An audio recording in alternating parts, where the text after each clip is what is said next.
Good afternoon. The Thompson-Nicola Regional District acknowledges that we connect with many First Nations communities across our vast regional district, and today are located on the Tecumseh territory. Situated within the unceded ancestral lands of the Secwepemc Nation. The Thompson-Nicola Regional District appreciates the partnership that we have with Tecumseh and Secwepemc and respect the territory and land on which we gather today. We have, to begin with, a couple of public hearings.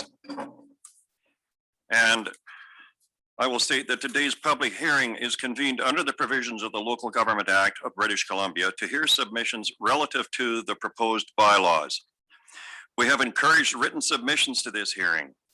Given the public cannot attend in person, the meeting is organized so that we may also accept live video presentations and submissions. This is the public's opportunity to make representations by video to the board. All persons who believe that their interest in property is affected by the proposed bylaws shall be given a reasonable opportunity to be heard respecting matters in the proposed bylaws. I would ask those members of the public who wish to speak to commence your address to this board by clearly stating your name. The board will not debate the matters of a proposed bylaw with individual citizens, but members may ask questions of you following your presentation.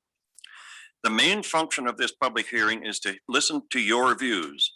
No one will be or should be discouraged or prevented from making their views heard. Bylaw 2745 rezones 3 parcels on Monk Park Road to enable a multifamily strata subdivision and amends the LR2 zone to allow a restaurant, an entertainment establishment, a retail sale of convenience, groceries, and household items, and a caretaker's residence. Madam Corporate Officer, are there any written submissions? Chair Gillis, sorry, could you please repeat which bylaw we're? 2745. Oh, this is Tobiano? No, Monk Park Road. Monk Park, okay. My apologies. We haven't received any public submissions for that. Thank you. Is there anyone who wishes to speak to the issue of bylaw 2745? Chair Gillis, I do believe that there is. For those of members of the public participating on Zoom, if you wish to speak to this bylaw, can you please raise your hand?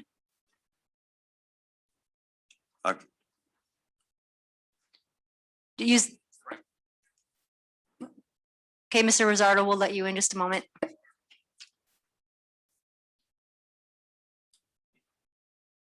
Okay, where are we with this? Mr. Rosardo should be able to speak. Can you go ahead, Mr. Rosardo, please? Good afternoon. I don't think I have too much more to say than the information you've already got before you. The project and the use has been contemplated since the original development started in 1996. We haven't really made any significant changes to the master plan, and the proposed rezoning from C4 to LR2 with those minor changes, I believe achieves the Tnrd administrative goals as well as our developers' goals. I'm willing to answer any questions you may have on it. Thank you. Does anyone have questions for Mr. Rosardo? I'm seeing no hands, Mr. Rosardo. I think you're off the hook. Thank you. Are there any further submissions with respect to bylaw 2745? For the second time, are there any further submissions with respect to bylaw number 2745? And for the third and final time, are there any further submissions from the public with respect to bylaw number 2745? Seeing none, I will declare the public hearing closed. Bylaw 2746 rezones the property at 28 Holloway Drive in Tobiano from CD1 subzone A to CD1 subzone B to enable commercial uses, including the sale of groceries, liquor, household items, fuel, and to allow office and resort accommodation use. Madam Corporate Officer, are there any written submissions? There are, Mr. Chair, and the board has this. There's one opposing the application and one in support of the application. Thank you. Are there any live video submissions? There are, Mr. Chair. I do know a few people want to speak. I believe we have Paul. Yes. Okay, we'll let him in. I'm sorry, who's? Good afternoon. My name is Paul Fensky. I'm a principal with Acoustics Town Planning and representing Diverse Properties, the owner of the Tobiano rezoning property. Am I able to share my screen with the board?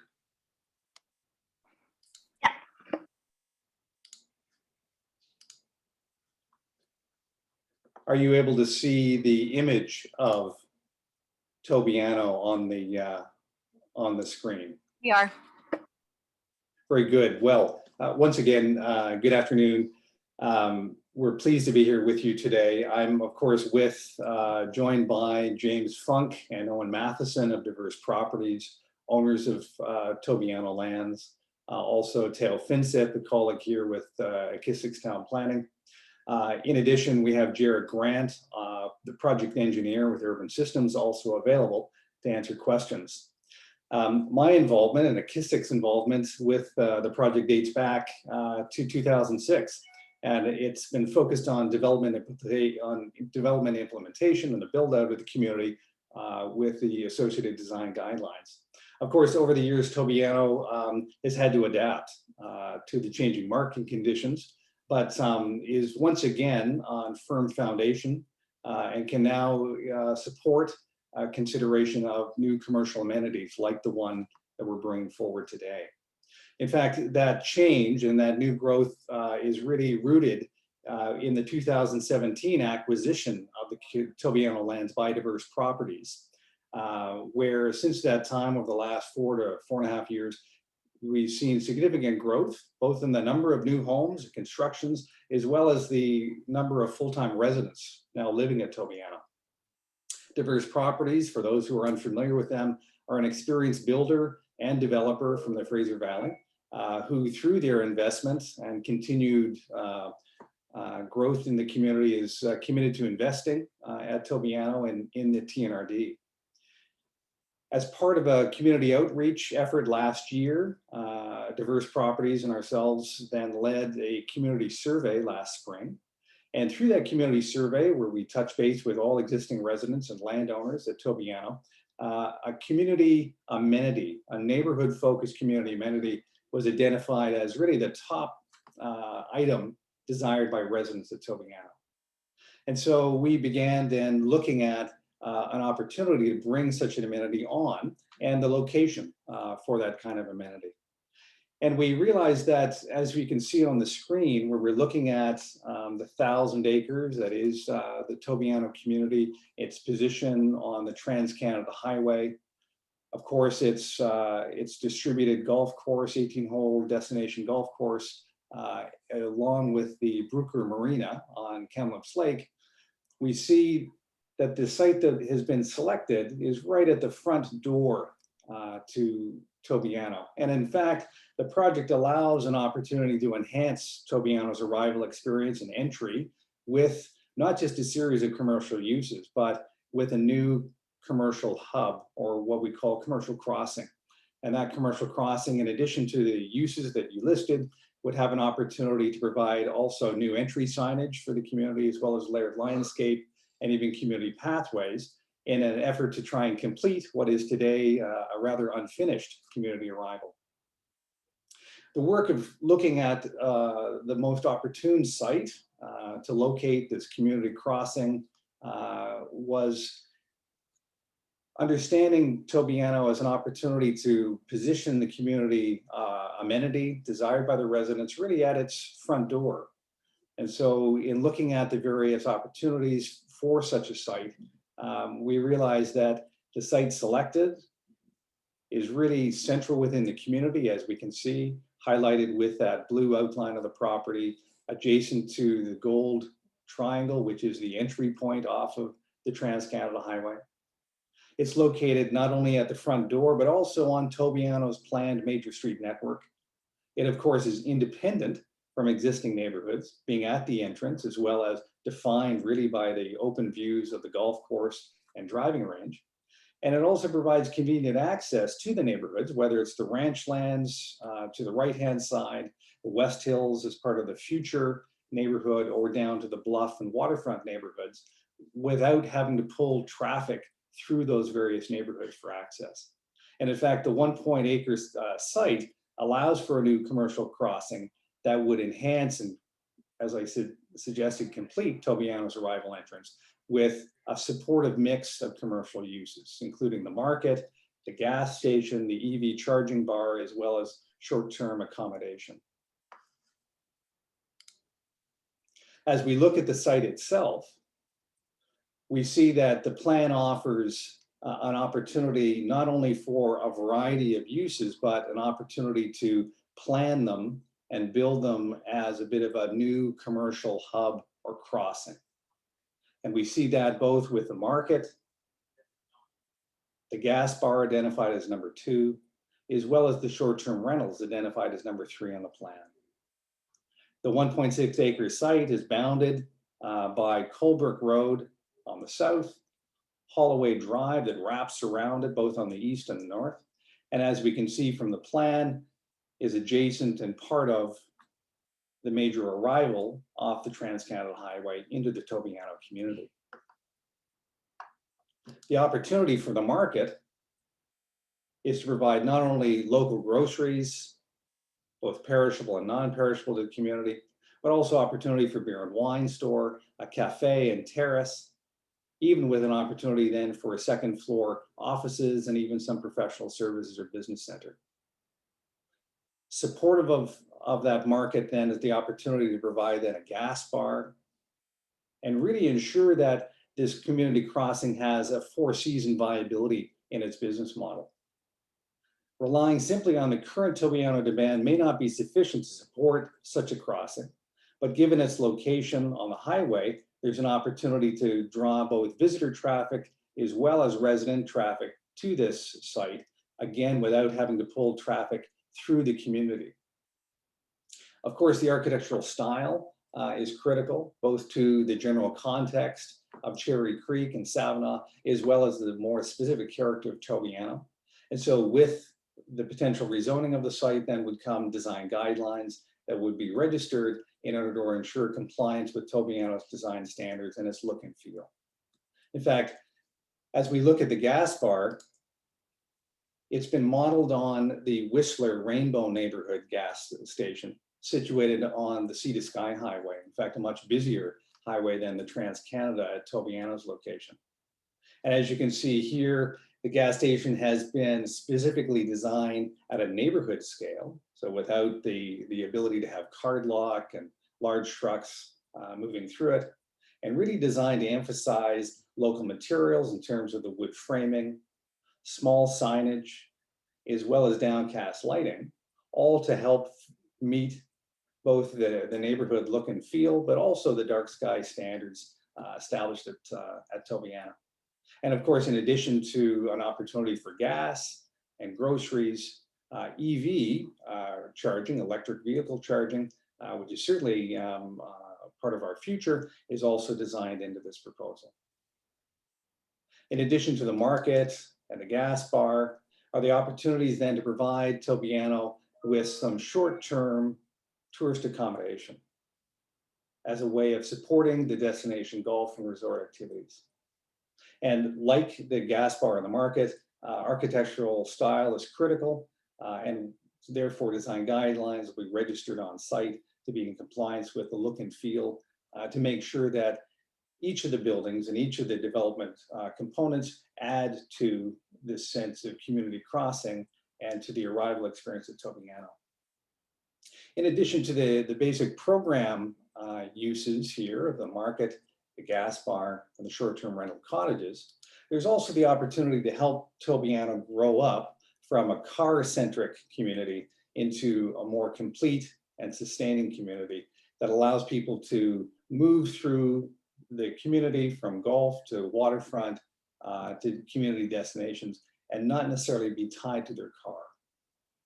And so part of the proposal is then to propose a new community multi-use pathway network that would access the site as well as link both to the East Ranchlands neighborhood as well as to the waterfront and to the future West Hills neighborhood. And the 3-meter pathway would allow for safe cycling as well as walking, and therefore opportunity to get people out of their car as the weather permits.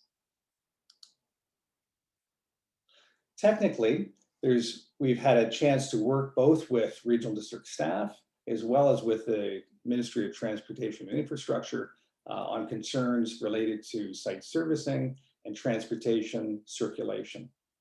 And of course, as we can see here on the plan, we've been able to undertake technical sweep analysis in conjunction and support with urban systems engineering in order to make sure that both the configuration and location of the site and its 3 accesses then meets ministry requirements as well as basic turning radiuses for the intended program for both users as well as suppliers and even emergency equipment.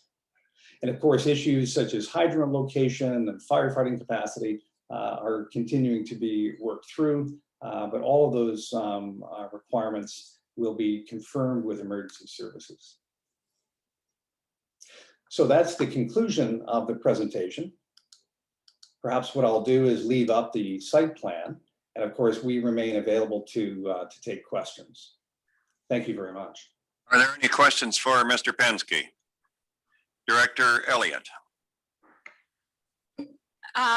Thank you for your presentation. I would wonder if you could tell me the population of Tobiano now today, like within reasonable. Yes, while Tobiano Community Plan has a community development cap of approximately 1,900 homes, today we have approximately 650 homes built to date. So the community is approximately 1/3 built out. So that means that if we have two people in each home or 3, that we've got 1,200 people living permanently at Tobiano? I would agree with your math. And as I mentioned at the beginning, over the last 3 to 4 years, more and more of the owners have become full-time residents. Yes. So whether we have that 1,200 number, I can't confirm at this point, but I can confirm that there has been a growing trend in the number of full-time residents at Tobiano to the point where this commercial application is now viable. And also there's another question on your map. Can you show us where the new fire department is going to be in the area around that development? Yes, I'm pleased to. So I'll just move up to the larger screen and you can see, maybe I'll just move in for the sake of clarity. Are you able to see a zoomed in aerial of Tobiano? Yes. Right, and so as we can see, the front entrance off of the Trans-Canada and the main access point is represented with the gold triangle. Just sitting above it and to the left then is the 1.6 acre site, which we can see is adjacent to the golf clubhouse and maintenance facility on Colebrook Road.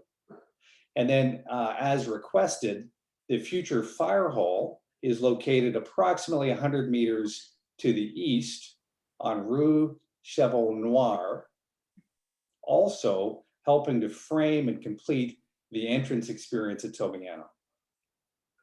And does, I'm assuming that the roadways, if we have, once we get the fire hall there, will not be an issue for access or egress? That's correct. In fact, the location of both the fire hall and the commercial amenity have intentionally been positioned on the major collector and arterial network in order to prevent traffic congestion and bottlenecking at Tobiano. Thank you so much for your presentation and the clarity. Thank you. Director Singh. Thank you. Good afternoon, Mr. Fensky. Thanks for being here. Two quick questions. One is, so in the initial plans, I understand the commercial was supposed to be closer to the water. The board issued a TUP for that. The report says it was too limiting. I just wanted to have more detail on that. My second question is a bit of a campaign I'm on to get the word gas bar changed something about, so we can actually encompass electric vehicles in that conversation, because there's a massive upswing in electric vehicle use. I find that term increasingly outdated. So I just want to get your view on that as well. I'm trying to get that done within our own bylaws eventually, but it would help if the people in your profession also use the same terminology. Absolutely. Perhaps I can just direct us back to the screen once again that I'll share. And in seeing the screen, I'll also just adjust it so that we can still see the entrance of Tobiano identified by the gold triangle, as well as the identified rezoning site in blue. Of course, the golf course, clubhouse and maintenance facility identified by the green star. But your question is around the location of the original commercial facilities planned at Tobiano. They were located in this hollow depression here off of and serviced by the Marina Bay Road on the way down to what is today the Brooker Marina. While perhaps initially envisioned as kind of the center of the community and with access to obviously a great destination being Kamloops Lake itself, in limiting commercial to that location creates an issue whereby we're needing to provide access and requiring people to travel within the community a fair ways, in fact, beginning to congest Holloway Drive just in order to have neighborhood convenience. So I think while there was perhaps a resort vision attached to it, Tobiano has had to progress, rethink itself, survive over the last 15 years. And in doing so, also recognize that perhaps the best and first place to locate commercial amenity would be where the major neighborhood roads of Rue Cheval Noir, Holloway, and Colebrook all meet nearest the entrance. And so that's the reason for the suggested change in the zoning to permit the combination of supported commercial uses as part of Tobiano's completed front door. On your second point of changing the name Gas Bar, I couldn't agree more with you. We do try and suggest in all of the opportunities that we can that while gas is certainly a common fuel and the infrastructure is well in place over the last 80 to 90 years for providing that fuel, it's not necessarily the only fuel of the future. And so we are simply using the terminology that's embedded, of course, in the Tnrd zoning bylaw as part of subzone, as well as part of the CD subzone permitted uses, but we'd be happy to change it. Thank you, Director Stamer. Thank you, Mr. Chair. My question was answered partly by Mr. Fensky, so thank you. Very good. Stamer, are there any further questions for Mr. Pensky? I'm seeing none. Are there any further representations with respect to bylaw number 2746? Is there anybody else that would like to speak? Oh, Vicky. Ms. Weller?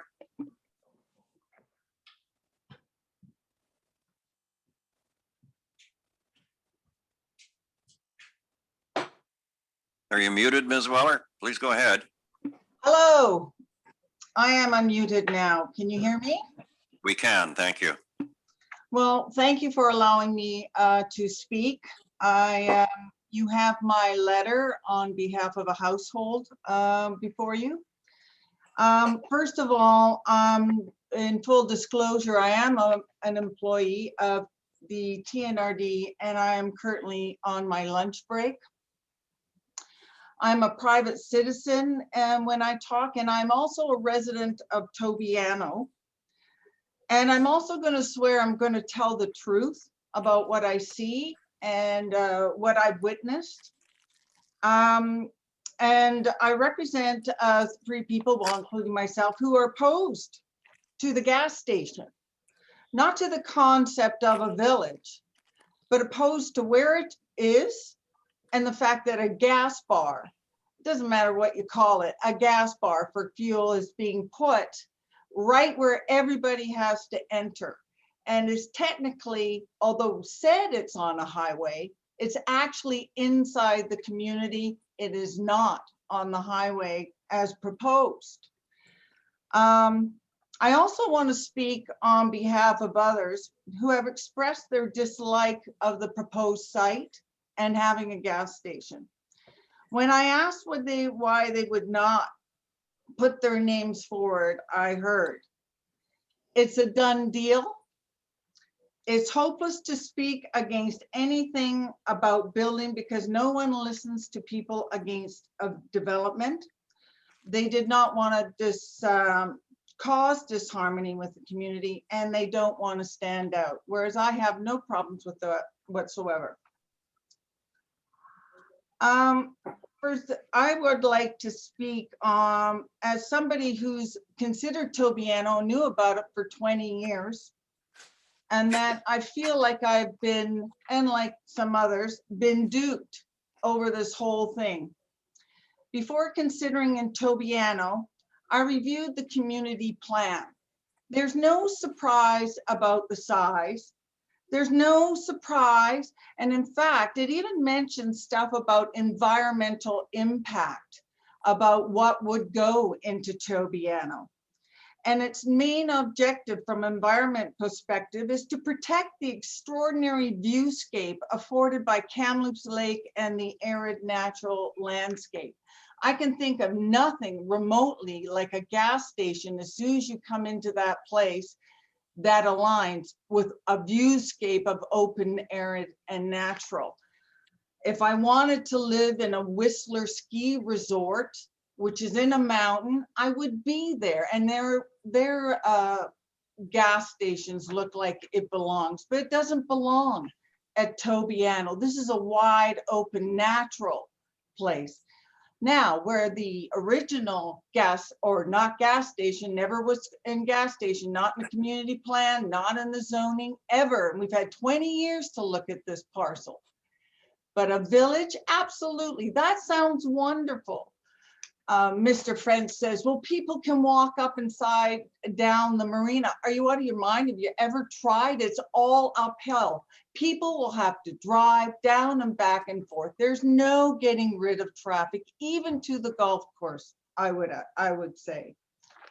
Second ago, I got duped again by the Tobiano master plan that still sits on the Tobiano website. Like others, I knew there was going to be a commercial enterprises, but it was going to be a village by the lake. 20 years of people moving there have thought of that. I mean, we all gave up on the equestrian center that's been promised since before when it was first conceived. But this village was going to be by the lake, everything you want, everything like a grocery store. I mean, I don't personally shop. I might get the odd thing, but we're only 15 minutes from Costco. We got a perfectly good little market in Savannah. It's not like we're going far. We've got everything we need, except when we forget something. But all of these things could have been purchased.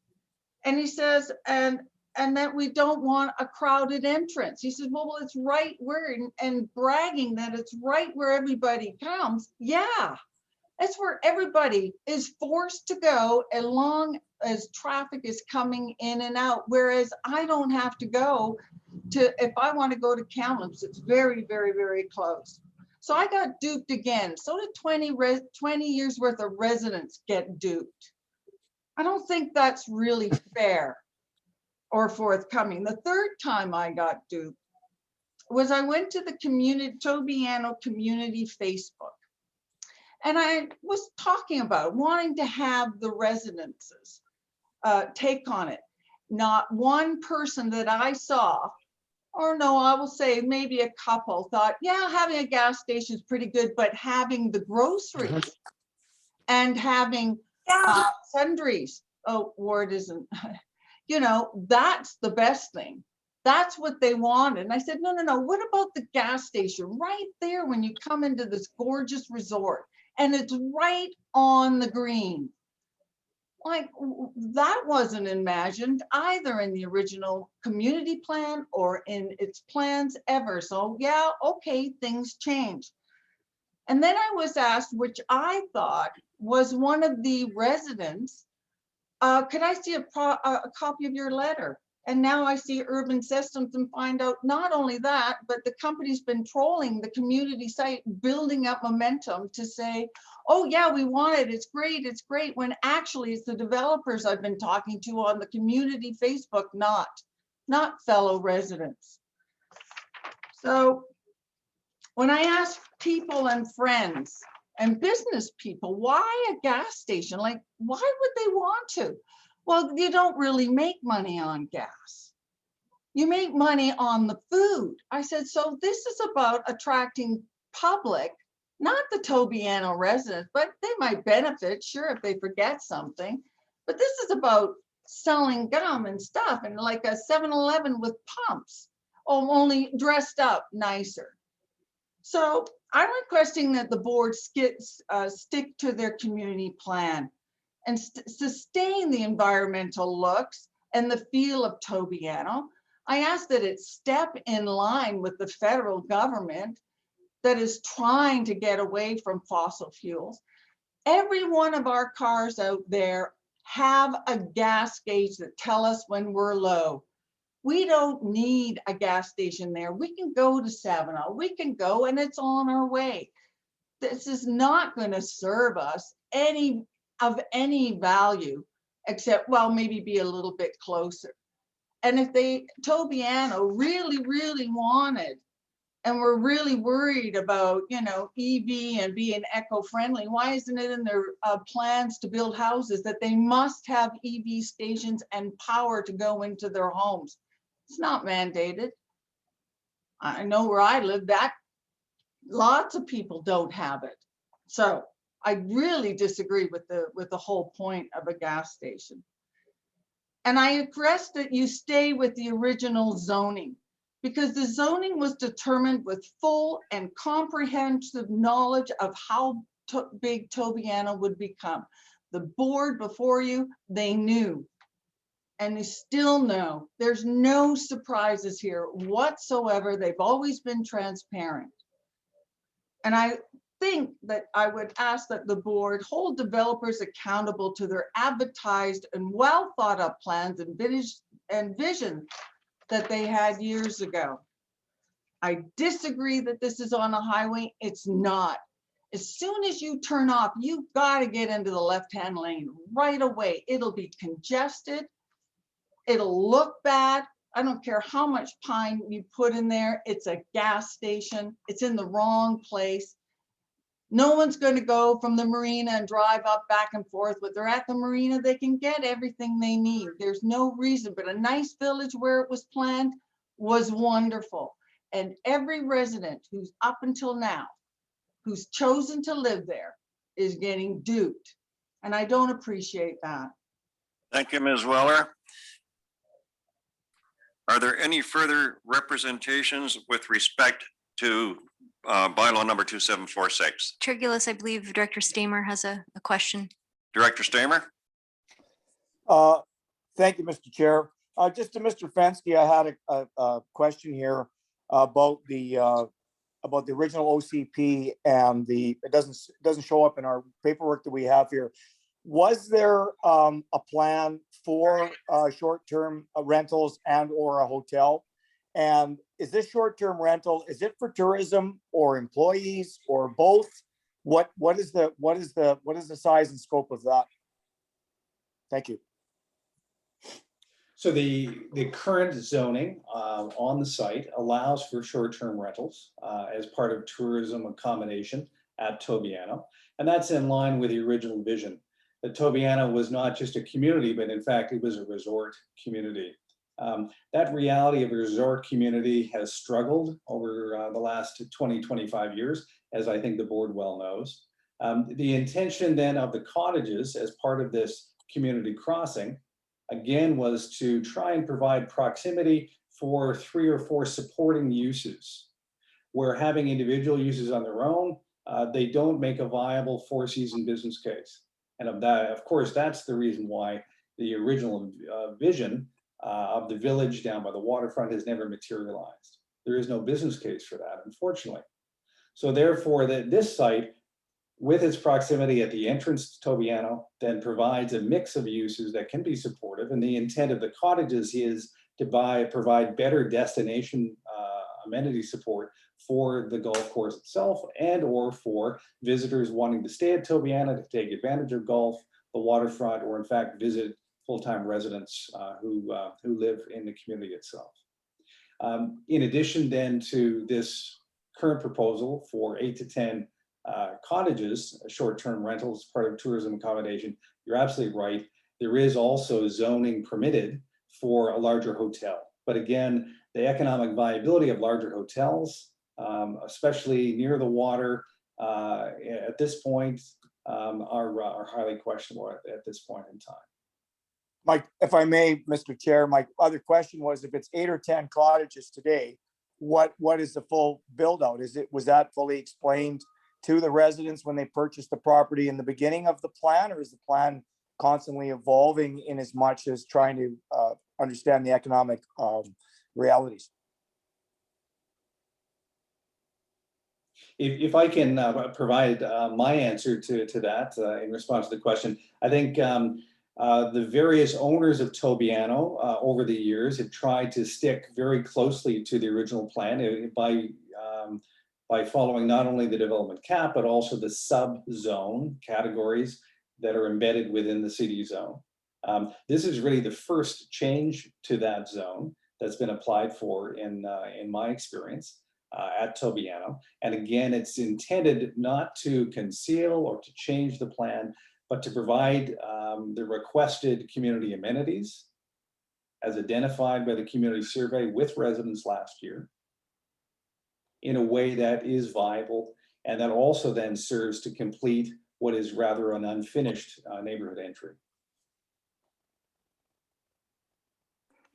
Thank you, Mr. Penske. Are there any further questions before I go to further submissions? Are there any further questions for either Ms. Weller or Mr. Penske? I have a question, Ms. Weller. Is there any objection on your part, on the part of the people you're representing today, beyond the gasoline facility, or would the elimination of the gasoline facility satisfy your concerns? Definitely elimination of the gasoline facility. If somebody wants to stay, what's the difference of building a few more condos? I don't see any problem having a store and that ability. I have no problem. But when I see Super, Lesky, tell us that property crime is not a priority for the RCMP anymore, and I see attracting additional traffic. These people have no stake in that place except get gas, get gum, get a coffee, and go. Maybe they might stick around. As for the uses, if it's around the water and it's beautiful, it's wonderful. What a great place to go. So I totally disagree with that whole analysis. In fact, I even challenge him, do you ever go to Tobiano and try living there?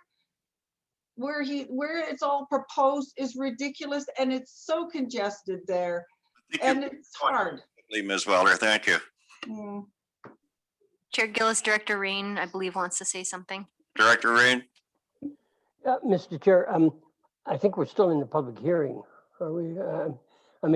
Will there be an opportunity for board members to question the proponents when this comes up later on the agenda, or is this our only opportunity? This would be your opportunity, Director Rain. Yeah, the question I would ask of the proponent, if this fueling station was not part of the proposal, how likely is the rest of the commercial to be developed? Well, I think that's the challenge, isn't it? That Tobiano has been on the books for 30 years. It's been being actively developed for the last 17 years.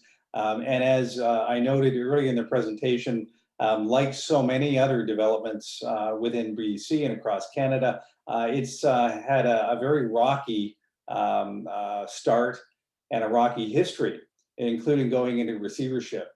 So it's really been only through the last 4 years that there's been a commitment by an experienced developer to start to build out the community according to the vision that's now allowed an opportunity to even contemplate the viability of some commercial uses beyond homes and behind a small marina at the waterfront.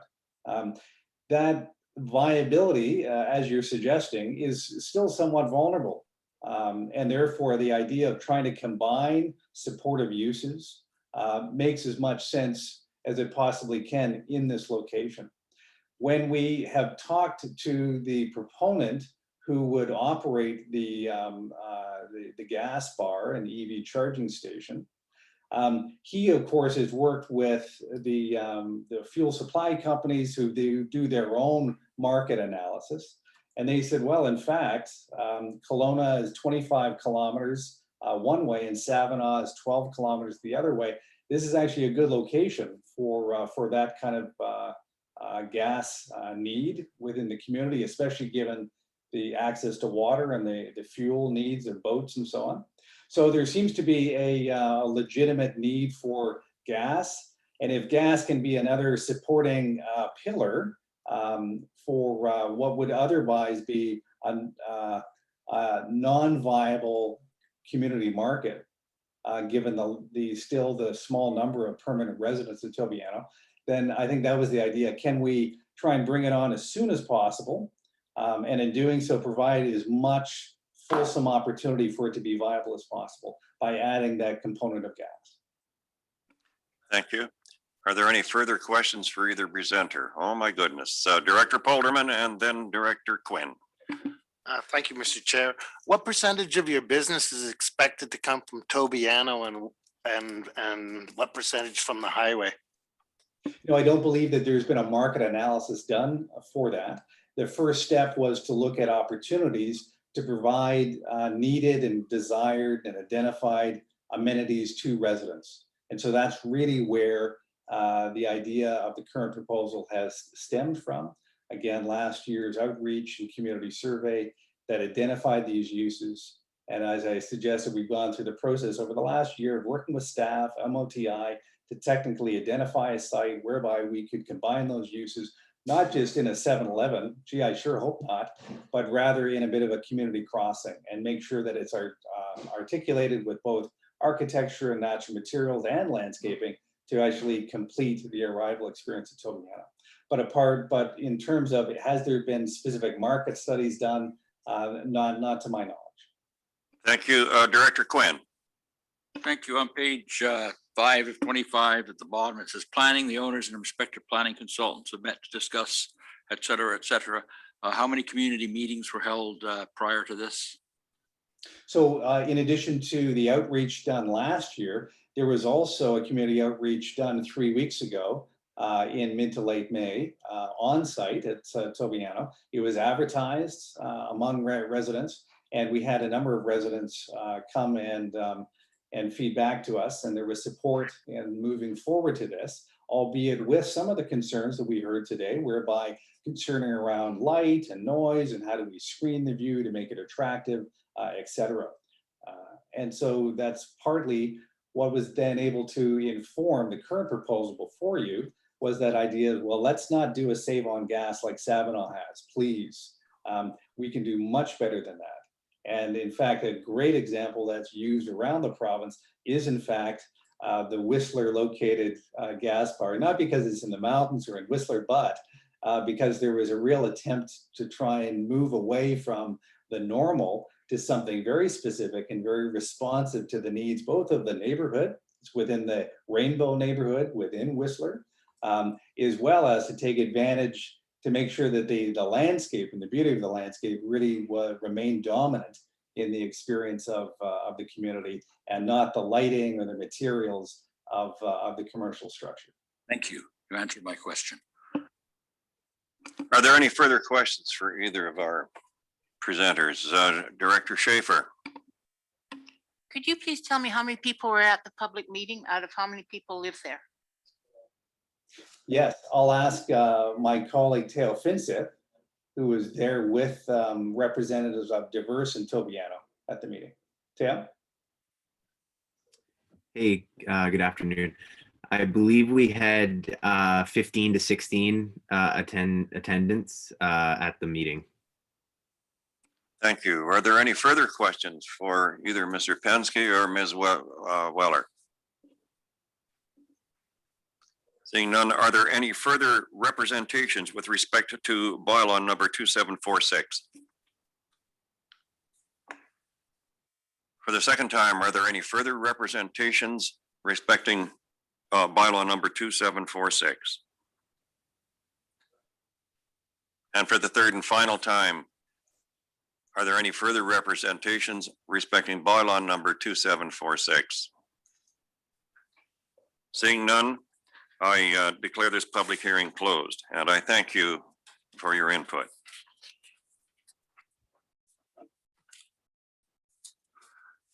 I am now pleased to convene the meeting for June 17th, 2021 of the Thompson-Nicola Regional District. And I'll begin with the chair's announcements now that the meeting's called to order, and say welcome to our June 17th, 2021 meeting. The TNRD would like to express sincere condolences to the Tecumseh First Nation and to those impacted by the recent discovery. We are devastated and deeply saddened by this awful news and offer our support and deepest sympathies to all those affected. We acknowledge the shameful truths about residential schools and understand the importance of recognizing this history to foster greater truth and reconciliation in the future. The TNRD website has been updated. New web pages have been added to the TNRD website under the finance and water and sewage sections. There's new apply for grants pages available on the website for grant and aid programs, including regional grants and sponsorship and local community grants and aid, and the federal gas tax program, which is being renamed the Canada Community Building Fund. These new pages include information about the application process, related policies, and PDF application forms. A new online form to submit a letter of support application for board resolution has also been created. In addition, new water system pages have been added to the website, and residents on the TNRD's 11 community water systems can learn more about their water system, view water sampling results, find boil water notices and other advisories currently in place, and other related system information. A handout with more information and screenshots is included in your folder. The Thompson-Nicola Regional Library is delighted to announce that registration for Summer Reading Club 2021 is now open. Crack the Case will offer mystery-themed programs offered virtually and library materials lending designed to keep young TNRD residents reading over the summer months. Please visit the library's website, tnrl.ca, for more details. With respect to upcoming meetings and events, we have a regular board meeting on the 15th of July. You will find included in your blue folders today a tourism guide for the village of Ashcroft. I got an advance copy of that from no less than the mayor herself, and it is a good little publication.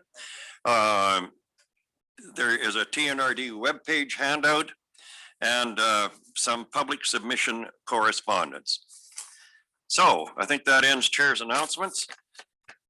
Are there any additions to or deletions from the agenda? None. We have minutes from the regular board meeting, May 13th. Second. Moved. And is there all in favor?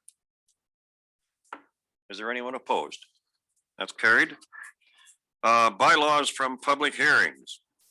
Let's start with Monk Park Road, Nicola Lake. There's a report from the development, from the Director of Development Services. And there are 3 recommendations.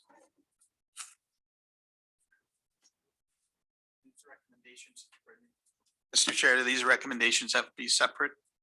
Or can you make all 3? I think they have to be separate, do they not, Madam? That's correct. The bylaw has to be read a third time and then adopted. Okay. I move recommendation 1. Is there any discussion? All in favor? Is anyone opposed? That's carried. I move recommendation 2. Is there any discussion? All in favor? Any opposed? That's carried. Move recommendation 3. Is there any discussion? All in favor? It's carried. Zoning amendment bylaw number 2746. There is a recommendation. Is there any discussion?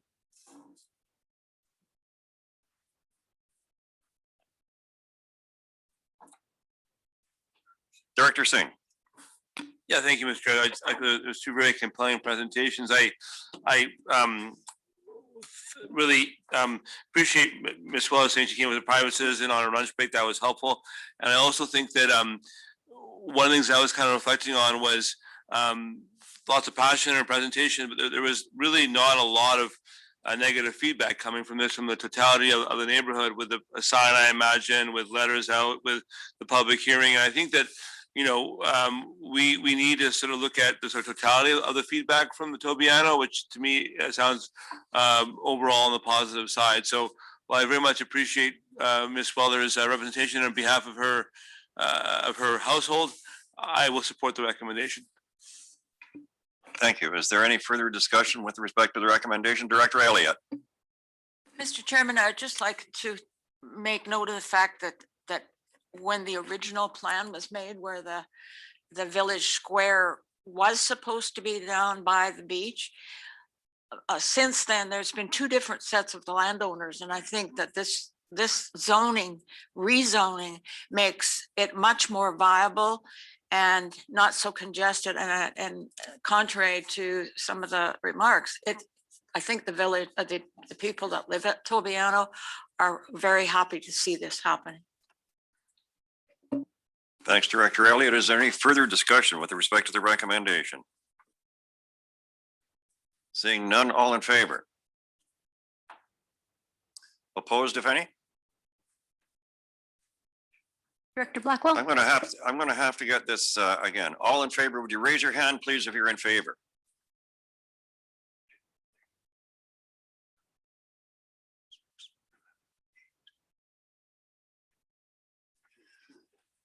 Okay. Chair Gillis, I would suggest we ask who's opposed, because I think there's less. It'd be easier to count. Okay, and those opposed, please No. raise your hands. Director Blackwell? 3 here. How many on? Director Polderman, Director Blackwell. Director Watson. Yeah, on who on screen is Um, opposed? No wonder, then I declare it carried. Thanks for your help. Thanks, Chair. No problem, Chair Ms. Gillis. Campbell. It's very hard to see what's happening on that screen. We now have a delegation from BC Ambulance with an update on ambulance service in rural communities. I think it's to be presented by Mr. Swain. Are you available on screen, Mr. Swain? Thank you, Mr. Chair. With one of my colleagues, Paul Vallely, who is going to run through the presentation today. Paul, are you online? By all means. Just give us a moment. We'll get him in. Thank you. You should be able to speak now.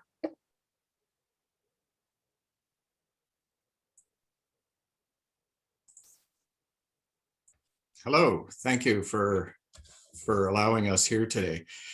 Just before we get this started and do some introductions, can I just check that you can hear me okay? We can hear you fine. Thanks very much. Nods, thank you. And can I ask for screen share if it hasn't already been provided? You can go ahead and do that. And thank you. First, perhaps I'll turn it over to Paul Swain while I'm getting set up and allow him to introduce himself. Hello, everybody. Thanks for having us here today. As some of you I have met, my name is Paul Swain, Director for BC EHS, a long-term resident of Kamloops. And thanks for allowing us to present today. And I'll turn it back to Paul to provide his introduction. Thanks so much, Paul. Thanks again and allowing us the opportunity to be with you today. My name is Paul Vallely. I'm the Senior Provincial Executive Director for Patient Care Delivery for BC Emergency Health Services, which is a very long title to say I'm responsible for all the paramedics in the province. And I'm actually virtually with you today from the unceded and traditional territory of the Kowatsan tribes on beautiful Vancouver Island in the Cowichan Valley. We're mindful of our time that we have today, which is limited. So we're going to go through this presentation very quickly and hopefully allow some opportunity for any questions that you may have. If there's any questions that we're unable to answer, we're happy to take those away and formally respond to the board in whatever manner you prefer. So with that, BC Emergency Health Services is introducing a new staffing model in rural and remote communities across the province. The new staffing model is referred to as scheduled on call, which aims to provide rural and remote communities with permanent, regular jobs for paramedics with guaranteed wages, including health and wellness benefits. It's also intended to enhance emergency and community services and also provide improved paramedic recruitment and retention. So historically, BC EHS has heavily relied on-call paramedic staffing in rural and remote communities to maintain ambulance service. And as you may know, on-call paramedics provide availability to work each month, and they are typically paid on the basis of the calls they attend or call outs when paged out for a 911 call or to do an interfacility transfer between hospitals. They are paid a stipend of $2 per hour for being on pager. We've been fortunate to have dedicated and committed paramedics in many communities, but this staffing model presents us, BC EHS, with challenges in attracting new paramedics and keeping them from leaving communities for either other work with other employers or to move to larger centers for careers as paramedics. So essentially, we experience what I refer to as a paramedic migration, or the churn of staff looking to transfer to those larger communities, or staff who often have multiple jobs or jobs with other employers to make ends meet because they're not able to make a livable wage, thereby also reducing their availability to work for BC EHS. And if I may, just a quick personal story, I actually started as a paramedic in the Thompson-Nicola Regional District in the village of Clinton. And hello to Director Swan, who's I see online with us today. As with a lot of our paramedics, I unfortunately ended up leaving Clinton to go work in larger communities and eventually in Vancouver, while remaining a resident in the community of Clinton up until about 2015, where I took a large career move and found myself in the position that I am in today. So I'm just sharing that to basically say that without regular and predictable income and jobs for paramedics in rural and remote BC, we have a challenge to keep and retain paramedics in smaller communities. So with the new staffing model, there's a couple of key points we wanted to make clear for folks today. The new staffing model is the result and part of the 2019 to 2022 collective agreement between BC EHS and the Ambulance Paramedics and Dispatchers of BC Union, or CUPE 873.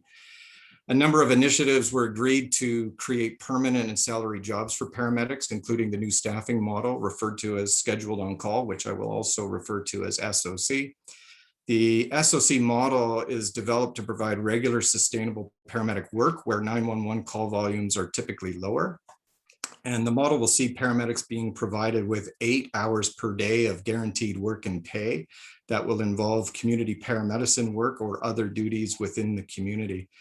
In many communities, this will also increase the community paramedic services that are already available. So on their work days, paramedics will respond to emergency calls during the scheduled work hours and will also be scheduled to be on call for emergency response in their community after their regular work hours.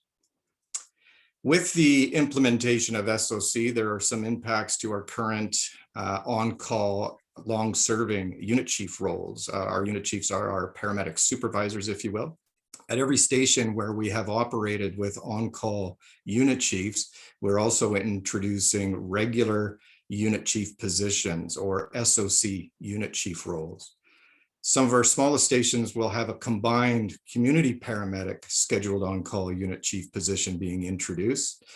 And in fact, this will be the first time many of our stations will have a regular, consistent unit chief providing oversight and support to our paramedics with enhanced supervision. So with the SOC model, there is actually 3 variations of the model. I'll run through those very quickly. The pre-hospital SOC model is the model that is for larger rural communities, which will see 4 regular primary care paramedic positions being created at a 0.75 FTE, or for those that aren't familiar with the reference to FTE, that means full-time equivalent. Where there's already community paramedics, that work will continue as standalone work outside of these 4 additional positions being created. And the model, as I said, is utilized for higher 911 call and transfer volumes in larger rural communities. We also have the community paramedic SOC model. Similarly, there will be 4 regular positions being created. The first being a community paramedic unit chief and a second community paramedic, as well as 2 other primary care paramedics. Now I've put in brackets there a reference to EMR deemed qualified. That is simply to say in communities where we have emergency medical responders as part of the initial rollout of this model and creation of these positions, emergency medical responders, will be qualified to apply for those positions. And then lastly, we have for our smallest communities, the community paramedic unit chief SOC model, which will see the implementation for the first time of a regular community paramedic unit chief position of 0.75. And it's important to note that each of these models does continue to utilize on-call paramedics to support this staffing model within the communities.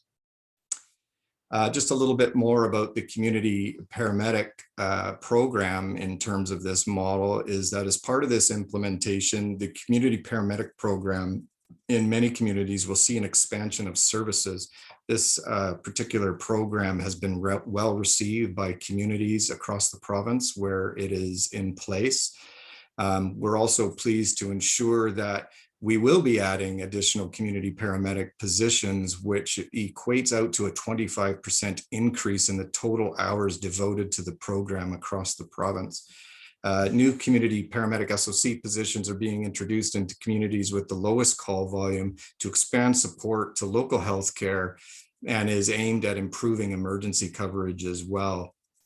CPs that are currently within those communities transitioning to SOC were actually offered the new SOC roles with increased hours, pay, and health and wellness benefits. And almost all of them have accepted the new role. We're very happy to share with you. So I wanted to quickly share just really quickly in terms of what does this look like for the Tnrd communities. So for Blue River, it will actually see the introduction of the community paramedic SOC unit chief role. So 1 new position being created. For Logan Lake, they will be receiving the community paramedic SOC model, which is an increase of 2 net new positions. Logan Lake already had 2 community paramedics established as regular positions. Lytton will see this model being implemented and it will be creating 3 new positions of regular paramedics. For Ashcroft, Barrier, Clearwater, and Clinton, each of those communities will be receiving the pre-hospital SOC model and receiving between 3 or 4 positions depending on the community. And for community paramedic services that are already being provided in any of these communities, that service will continue as it has in the past. And lastly, although not part of the SOC model rollout, due to other changes within the collective agreement, which is the elimination of Fox standby or Fox on-call standby shifts, both Chase and Merritt will see their service being significantly improved to a full-time 24/7 model with the addition of a 24/7 full-time ambulance. For Chase, that's 4 new positions, and for Merritt, that's 7 new paramedic positions going into Merritt. And both Chase and Merritt will retain also their second ambulance, which is also the Kilo call-out ambulance. So in total, that's 31 new paramedic positions coming to the Thompson-Nicola Regional District.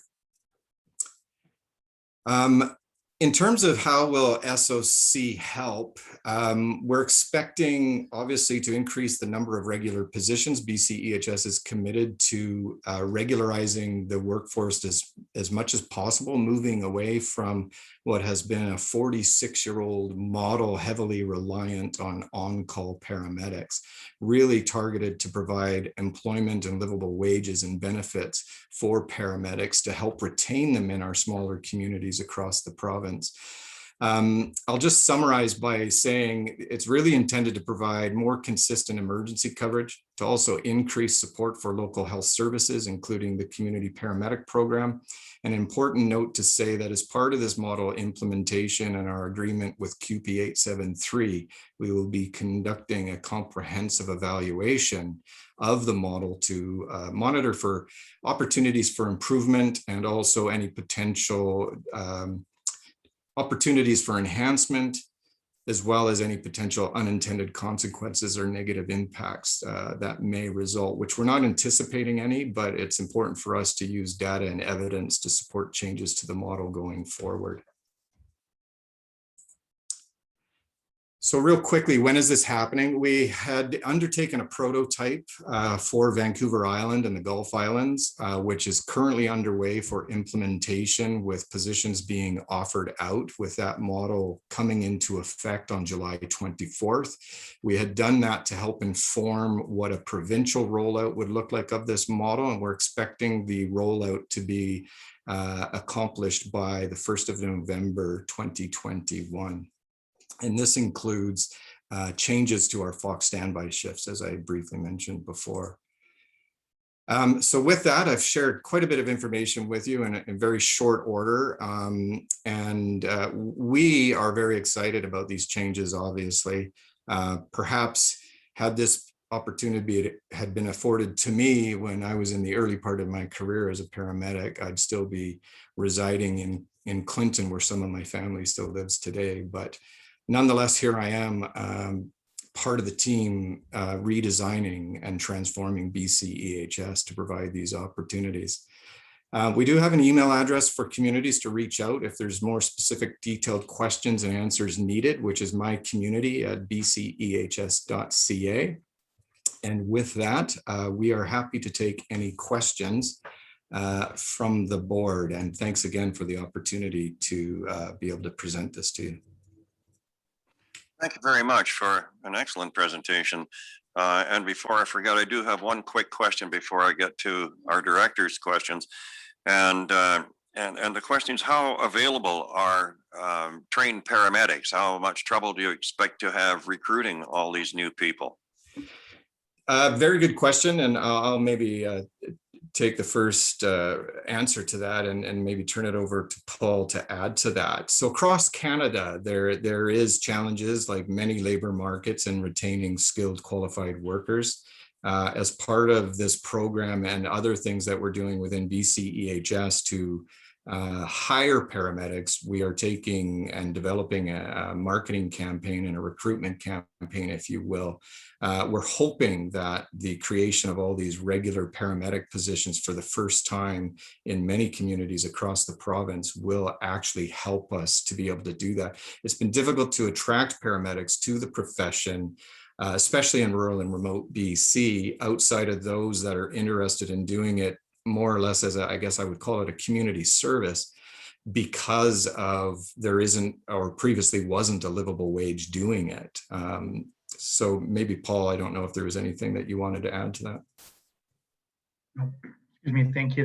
That's really the biggest change that this model introduces, that sort of guaranteed and regularized wage to make it sustainable for people to stay in our smaller communities, where we've had some real challenges attracting and retaining staff as they have, perhaps started their career and then moved on to a larger community where they could earn more. The wages for the on-call, or the income for the on-call paramedics, is really driven by how much they make themselves available and what the call volume may be. And that's been challenges for many, many years. So we're hoping that this will be a very positive change. Thanks very much. Director Schaefer. I would like to know if we're going to staff the stations for 8 hours a day, and then they're going to be on call for 16. Are they going to do it at the station, or are they going to do it at their home? Because if they do it at their home in the large areas that we cover, you're adding sometimes 20, 30 minutes onto your call. Yeah, thank you for the question. Depending on the community, currently many communities are only staffed with on-call paramedics that are coming from their home or another workplace if there's an agreement with their other employer to allow them to leave to respond to emergency medical calls. But yes, it is true that in some communities, the paramedics may be at the station or may be responding from home. And Paul, I don't know if there's anything you wanted to add to that. No, I'd just add in that the largest communities within the Tnrd will have that full-time staff complement. So Kamloops, Chase, and Merritt will not have staff responding from home for the primary ambulances. The secondary ambulances in Chase and Merritt will have staff responding from home, consistent with the current model today. Thank you. Director Stamer. Thank you, Mr. Chair. I've got a bunch of questions, and I'm sure that Director Blackwell is way more up to speed on me on this, but I have a question to Mr. Valley. So basically what you're saying is if these paramedics are going to be paid $15 approximately an hour to be at the station on their 8-hour shift, and then they have to be on call for 16 hours at $2 an hour, and that has to be on a 3-day period. So basically 3 days straight. They could be looking at being tied up for 3 days on a 24-hour basis and maybe only making $152 a day on that if they don't get a call. Yet a full-time paramedic somewhere else is going to get paid $32.50 an hour for working. So that's $266. And after their 8-hour shift, they can go home and do whatever they want. Is that correct? No, that's not actually, in fact, correct. I think there's a bit of misinformation out there, or perhaps a lack of understanding. So the paramedics taking these SOC positions will in fact be paid full paramedic wages for the regular hours that they are scheduled at the station. So depending on their license level, and I think your amount that you use for a full-time paramedic, it was about 32, I think you said, that's probably fairly accurate. So in fact, these scheduled on-call paramedics as part of this rotation will in fact be paid full paramedic wages for being at the station for their regular scheduled hours. In addition to, sorry. Yeah, go ahead.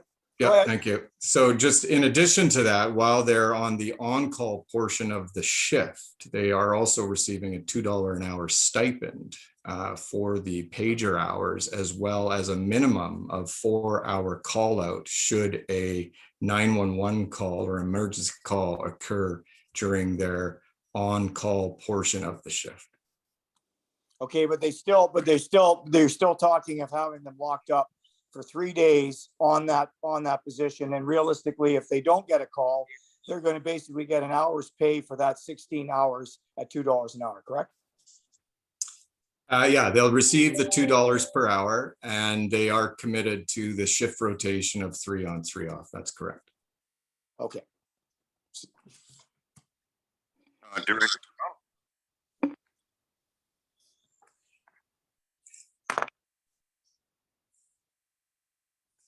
Director Brown. Thank you, Chair Gillis. I think this is a far better system from where we came from. And I think it does enhance recruitment and retention in some kind of manner. I personally would like to see that 0.75 go up to at least a 1.0 so that there's some full-time jobs that we can pull from the cities rather than just, there's still going to be an outflow with only 0.75 when they can be full-time elsewhere. But it's still a far cry from before. And I think the expansion of services and having 24/7 and 2 ambulances in our area, because we do have the Coquihalla in all different directions. I think that is going to increase our services greatly. So thank you. Is it possible to get a copy of your presentation? Yes, absolutely. We can share that out. And I appreciate the comment. I think what you shared is important. I think what I would say to this is just to remind everybody that these changes are actually being brought about due to the labor relations process and the collective agreement with QP 873. So I agree with the director that we would love to see more regularized positions, including increasing to 1.0 FTE. It is my and Paul's as well, ambition to see more regular paramedic jobs across the province as we continue to build the service and improve service to communities. So that's our long-term goal. Unfortunately, when you're making such a significant change to a long-established staffing model, it's obviously not without its impacts to the current employees. And we're trying to minimize that as much as possible. Because it's really going to have to change how people view paramedic careers and the opportunities available to them. But that said, we will be embarking on another round of collective agreement bargaining. We're expecting the union will serve notice in December to engage in collective bargaining again. So we'll be looking to that to really help us move this model further forward. I was hopeful we could do more on this particular term of the collective agreement, but we have funding parameters, obviously, that we must operate within, and we've got the collective agreement that's legally binding that we've got to operate and deliver within as well. So we're hopeful that that'll provide opportunity. And then just lastly, and maybe I'll let Paul comment as well, is with the Premier's announcement last April of the additional 55 ambulances and 5 aircraft for the province, so far those have been only utilized in a temporary COVID surge response application or deployment, if you will. So we're also starting on the work to flush out and start the planning process on what sustainment of those 55 ambulances and 5 aircraft are across the province as part of the Rural Remote Indigenous Framework, and we'll be moving that forward. We're expected to have plans developed and submitted, and we're hoping that furthers this opportunity to create even more regular paramedic positions. So just to sum this up in totality, the collective agreement changes that I've just referred to across the province equal approximately 500 regular paramedic positions being created, 220 regular part-time paramedic positions, and 270 full-time paramedic positions across the province. I don't know, Paul, if there's anything that you wanted to add to that. Nothing to add. Thank you. Thank you, Director Roden. Thank you, Chair Gillis. I had a BCH employee in my office who is terrified, frankly, about what this is going to do to Ashcroft. He said that this is going to potentially be fatal. He pointed me to an article in the Castlegar News where ambulance paramedics in Revelstoke were quoted. They are going to this model, staffed 8 hours a day for the remaining 16 hours. Paramedics will be on call. This person texted me and said, between us, please, that's what's happening in Ashcroft. Our functioning hospital, to all intents and purposes, is Royal Inland Hospital. Every time an ambulance paramedic takes someone from our area, and it is a huge area with the Trans-Canada Highway, which is rather accident prone running through it, that is a 4-hour turnaround to get from our region to RH, stay with the patient until they're taken over, and then getting back to the community. So where Mayor Brown is happy about what's happening in Merritt, I am extremely unhappy about what is going to be happening to Ashcroft, because I fear that it's going to mean the hollowing out of our ambulance paramedics, and it's going to mean fatalities in our community. Yeah, thank you for sharing your concern. What I can also share with you is that indeed the staff in Ashcroft will be on call at night. But I guess just wondering how I would frame this. So typically the first ambulance in Ashcroft is the first ambulance to be called out of the community. And quite often it is actually providing city coverage or otherwise for either Kamloops, or they're headed off to Lillooet or on up to 100 Mile House. I actually worked as a paramedic in Ashcroft for a number of years. So very familiar with the call volume.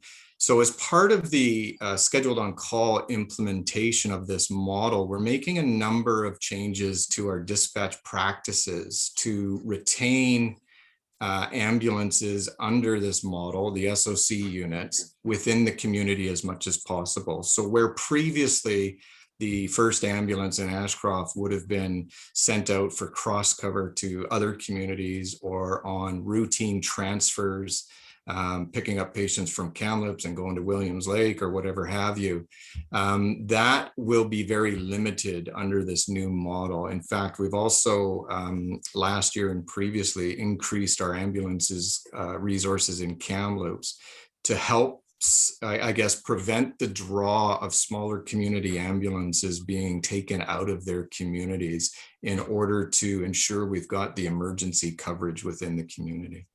I don't know, Paul, if there's anything that you wanted to add to that.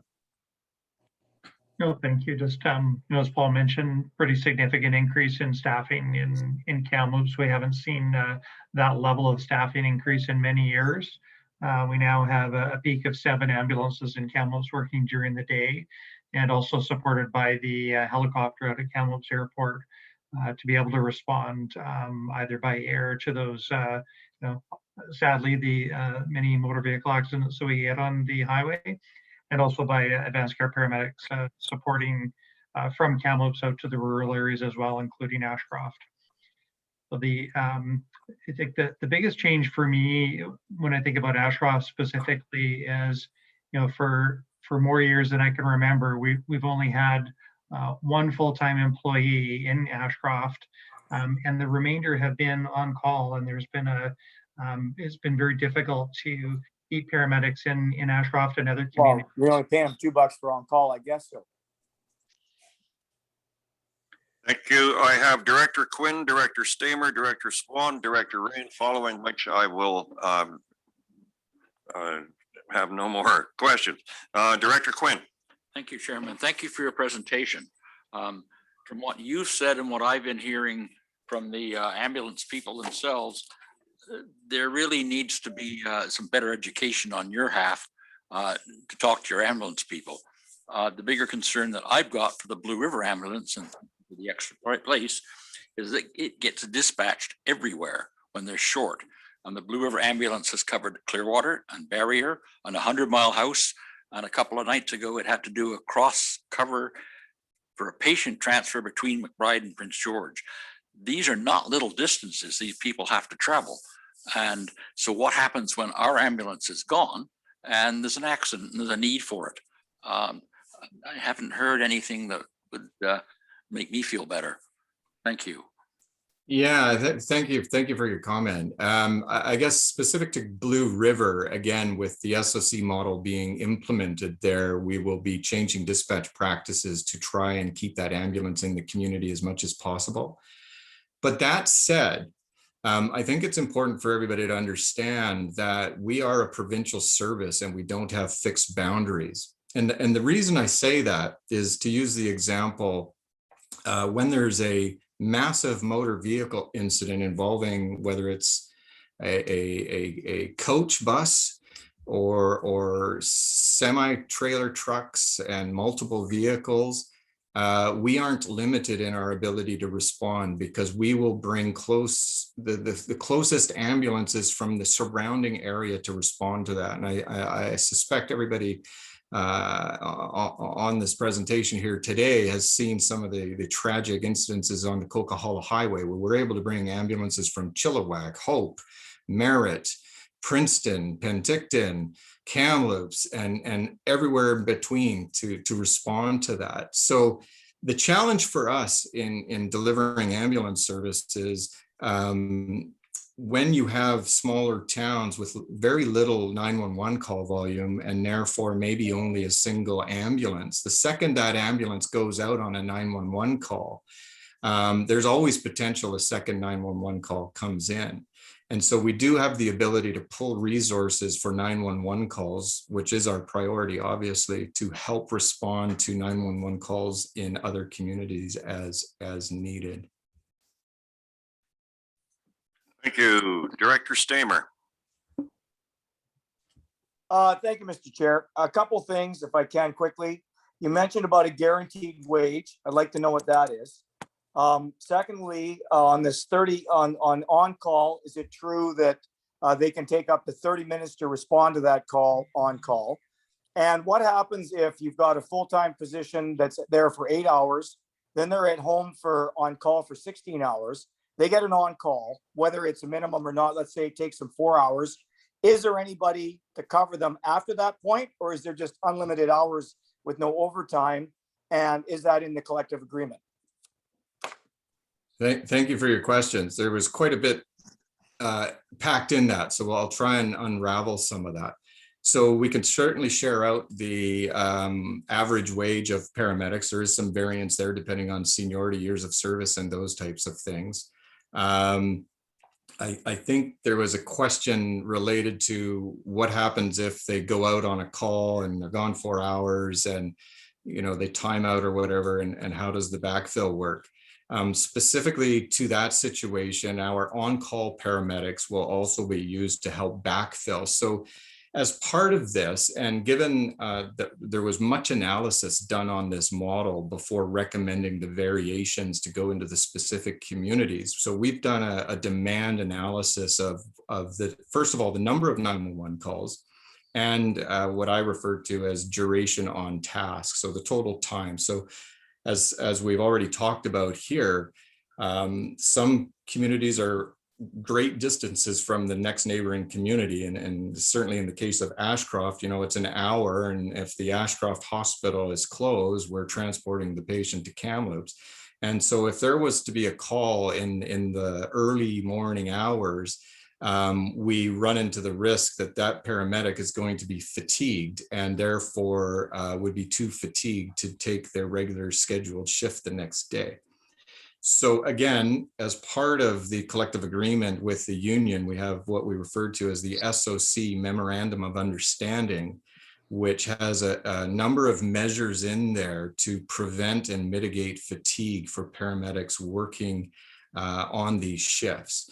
So that includes, should they receive a call out during the on-call portion of the shift, they are guaranteed to receive 8 hours clear before starting their regular hours. And it also includes a buffer for 1 hour travel time either side of that for a total of 10 hours. So we've built that into this process. And again, I've already mentioned it, but we are conducting, and as part of our MOU with the union, we have an evaluation committee to monitor and do the analysis needed of what actually happens when this model is implemented so that it can help inform any changes to the model. Okay, and just for clarification then on the guaranteed wage, even though you said there's a minimum on the on-call portion, paramedics do not get overtime, but management does. Is that correct? Sorry, I don't quite understand the question. So paramedics do get overtime. And again, that is part of our collective agreement with paramedics that when certain provisions are met, they do get overtime. And in under the SOC model, if they exceed 8 regular hours a day, they will be paid overtime. And there's provisions under the Employment Standards Act that also specify standards of work and pay for those types of situations. Thank you. Director Swan.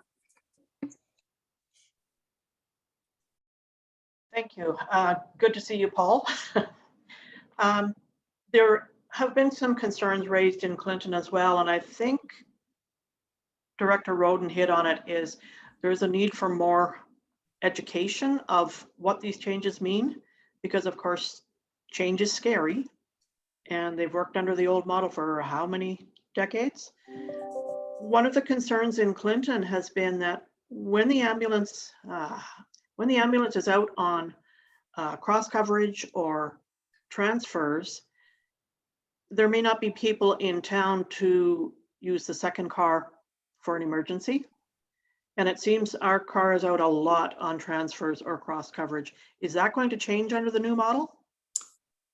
Yeah, I'll touch on 2 points that you made there, Susan. Thank you.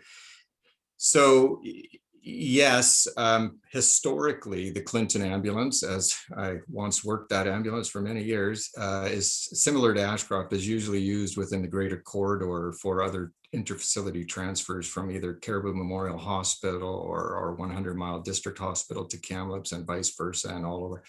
As part of this model, I touched on it, but just for clarity, there is a requirement for us with the agreement with QP 873 under the SOC MOU to make changes to our dispatch practices to limit in the on-call hours, those units from being, so they won't be utilized for cross covers and they won't be used for routine interfacility transfers.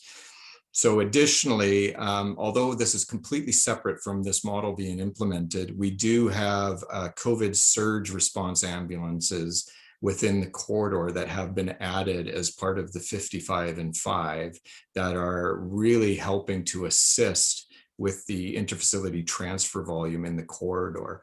So in fact, we've actually heard complaints now that still under the previous model that paramedics aren't seeing the same call volume because again, every time they get a call, that is income, right? So we're expecting this to be improved under the new model, and we will be doing the evaluation to monitor the impact of that.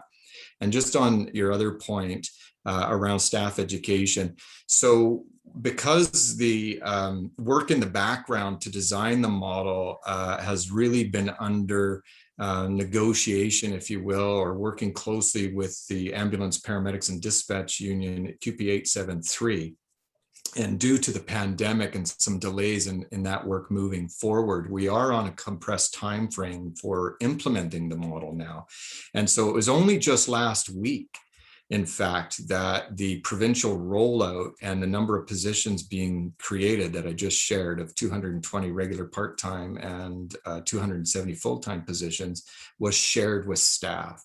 So unfortunately, there was a gap in time where I think in not knowing the information, I think to your point, Susan, staff were speculating, and of course that creates anxiety, and we weren't at a point yet where we could share that information. So I'm very pleased to share with this group today that actually the majority of my week this week has been spent hosting webinar sessions with our staff each on Monday, Tuesday, and Wednesday from across the province to be able to share the same information we're sharing with you today with our staff.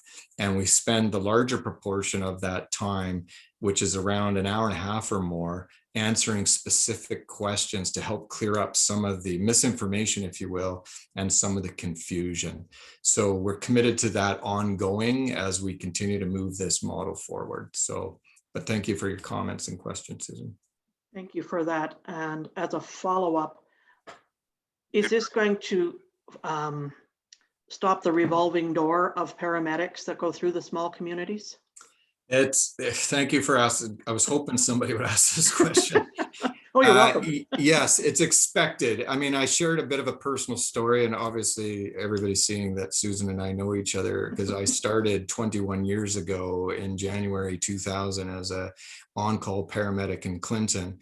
And back in those days, there wasn't even $2 an hour pager pay. In fact, at the time, I was living in the Lower Mainland, working for a large international, large wholesale retail company, and there might be one of those in Kamloops. And I had a 14-year career with them. I was driving from the Lower Mainland up to Clinton to work 48 hours straight every weekend. And in most instances, because the call volume was low in Clinton, it would actually be out of my pocket $150 or $200 for fuel and expenses to do the job and the career that I was hoping to be able to do. Although there has been incremental improvements, including the addition of pager pay for on-call kilo, as we refer to it, as well as the minimum wage for Fox standby, it's still not really enough to be able to retain paramedics. And in fact, Clinton and many of these other communities see a revolving door. And that's actually the expression that I use for it, because I can only count how many paramedics came through the Clinton station, the Ashcroft station, and other stations that I've worked at. So the real intent of this model, although I will say, is it a perfect model? No. Do we need to continually evolve the model? Yes, but it is intended to reverse what has been happening over the last number of years. So I ended up leaving the community of Clinton that I loved and to go work full-time in Vancouver. And sadly, that's what most of our paramedics end up doing. So that's what makes it tough to hold paramedics in smaller communities around the province. So ideally, although it's not a full FTE, it's a 0.75, based on the analysis that we have done, the 0.75 regular full wages for that 0.75 plus the on-call portion and additional call-outs will be essentially the equivalent of a full-time job, we believe. And we're hoping that we will reverse the paramedic migration that has happened for many, many, many years around the province and stop the churn and enable people to be able to work, live and play in the communities where they're from and not have to leave. Thank you. Finally, Director Rain. Thank you. I'll be quick, Mr. Chair. I'm just wondering if one of the polls might give Sun Peaks a call so we can understand a little bit how this might impact communities that have no service at this time. Sorry, I'm not sure I understand the question. Sorry, are you referring to communities that do not have an ambulance station? Yes. Yeah, I think simply put, not to oversimplify the answer, but our ability to improve our staffing on ambulances and emergency coverage and reduce the ambulance out of service, if you will, would ensure that we have the emergency coverage for neighboring communities that do not have an ambulance station themselves. Because as it stands today, the closest ambulance station to your location or your community is who would respond to your community. And so with our ability to improve our emergency coverage and reduce ambulance out of services, that would by default also improve response capability to neighboring communities. Yeah, and I'd love to have a copy of your report because I think we are around 200 runs a year. And I guess I just wanted, if we could have a little discussion, perhaps Paul Swain might be able to give us a call and we can talk about it. No, certainly, Mayor Rain, we've spoken before about it and happy to follow up further with you. Thank you. Yep. Thank you, and thank you, gentlemen, for your presentation. As you can tell by the number of questions it generated, it's of keen interest to the members of this board, and it's of particularly keen interest to those of us who live in the rural areas. So again, thank you very much. You're very welcome, and thanks for having us. Thanks for the opportunity. Thanks, everyone. That brings us to 7.2, building infraction, pardon me. Evelyn Pappas and Robert McMillan, no building permit.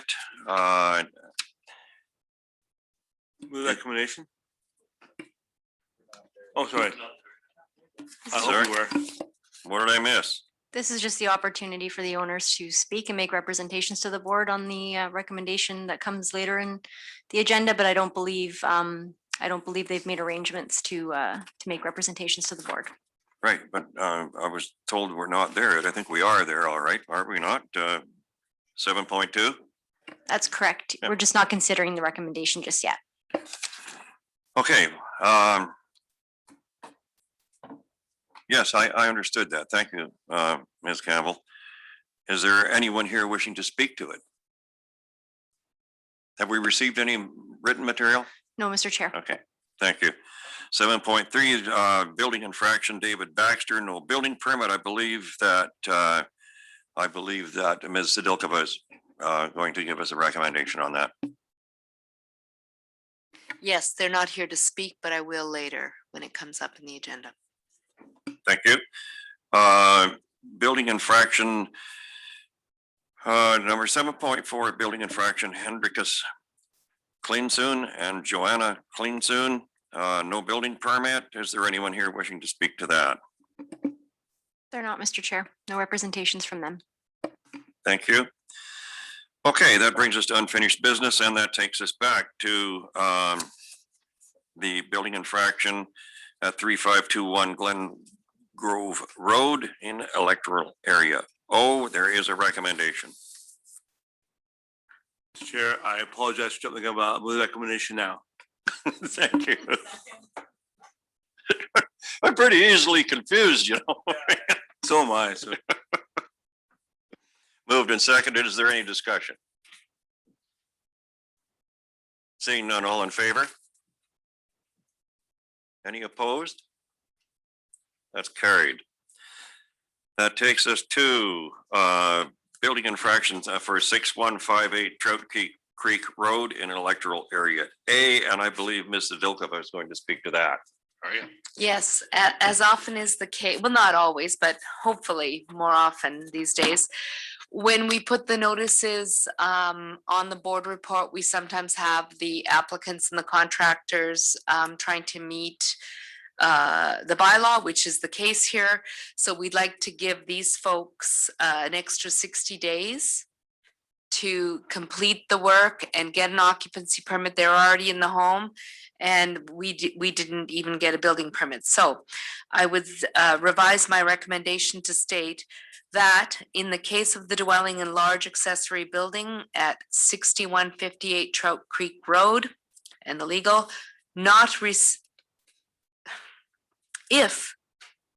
if that's the case, sorry, not receive occupancy permits within 60 days of today's meeting, then the corporate officer be authorized to file a notice pursuant to section 57 of the community charter against the title of the subject property.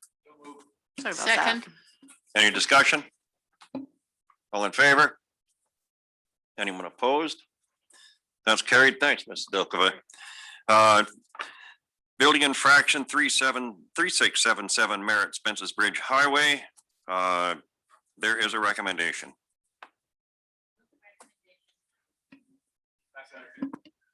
Is there any discussion? All in favor? Opposed, if any? That one's carried.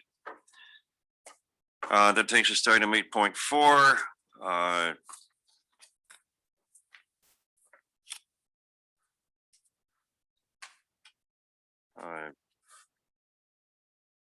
Requests from Kathy Peters that the board provide a letter of support and that the board alert the Premier and Solicitor General that this crime is a priority. Well, that's following Ms. Peters' presentation at the last meeting. Mr. If so, if I can move that, we could write a letter to the letter of support, and also let the Premier and Solicitor General that we also feel it's a priority. I know they do as well. So there's both requests that they have. I'd like to move that if I could. I'll second it. Thank you. Is there any discussion?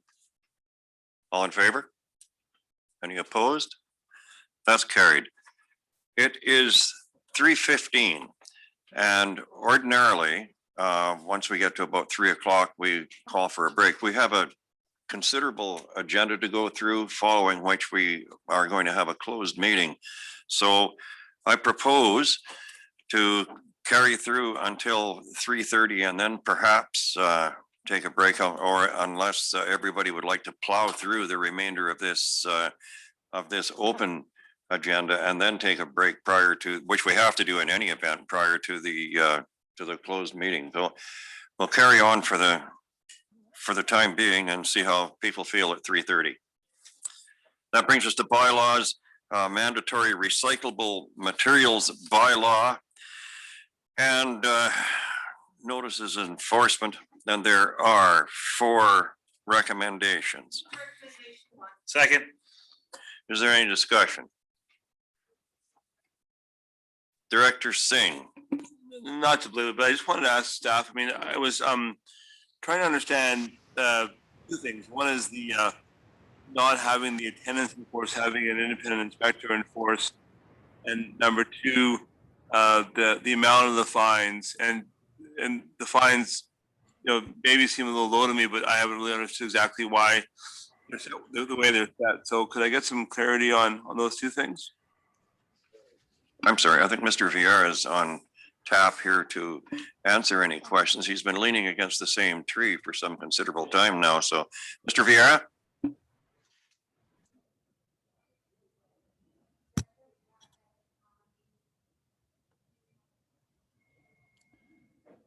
Yes, hi, can you guys hear me?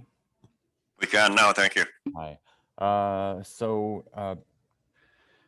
I guess there was 2 questions, one about the fine structure. So fine structure is, 50% of the applicable disposal fee. So for example, if the tipping fee paid to the landfill is $100, the fine would be $50. Now that was actually reduced in response to the stakeholder consultation we took on. We had originally proposed a doubling of the fee, so a fine equaling the same amount. But because the significant feedback we received from the stakeholders, specifically from the member municipalities who were concerned about the impact to their small budgets because of potential fines, we proposed reducing it and cutting it in half of what we originally proposed. And the second question, you have to remind me what the second question was. It was just about the not having the attendants themselves.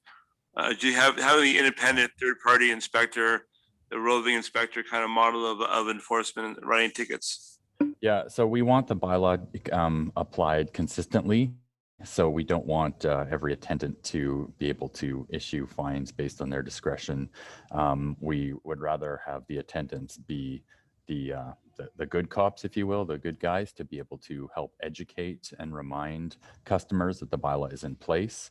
So if they observe a load, by all means, we're encouraging attendants to remind customers that the bylaw is in place, but they can be the good guys and say, if the inspector was here, this is the potential fine. So next time you can't have that in your load. As you know, the Tnrd operates 26 different transfer stations. The city of Kamloops has 3 facilities. So the consistency of enforcing the bylaw, we were concerned would not be very consistent. So we want to just have 1 or 2 designated inspectors. Thank you, Mr. Vieira. Is there any further discussion with respect to recommendation number 1? Seeing, oh, sorry. Mr. Vieira, did you have more to say? No, nothing further. Okay, thank you. Then all in favor? Any opposed?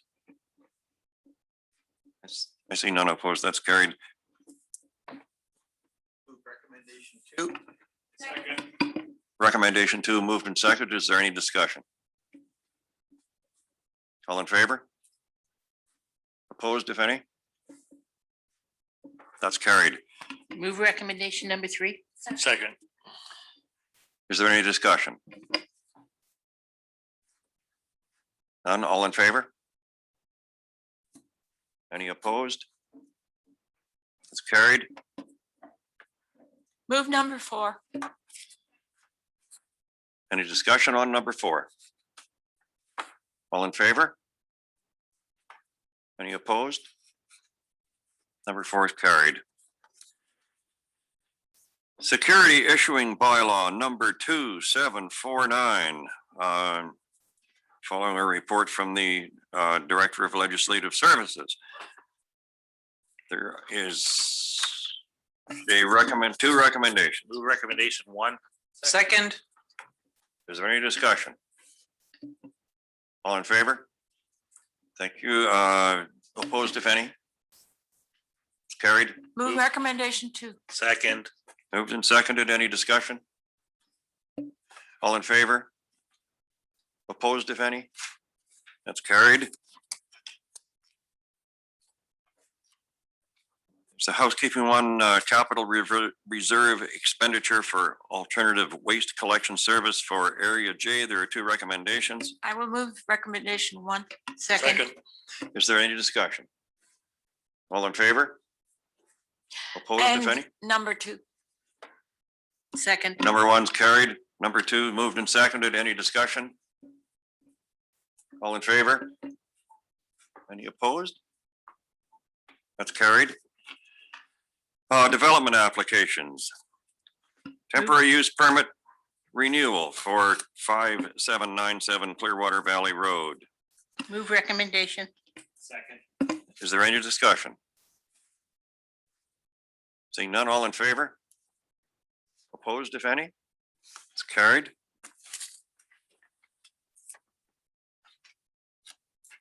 That takes us to number 11, I think, reports. And Mr. Hildebrand will give us a verbal CAO report. Thank you, Chair Gillis. I have just a brief report that I wanted to talk about 3 different topics.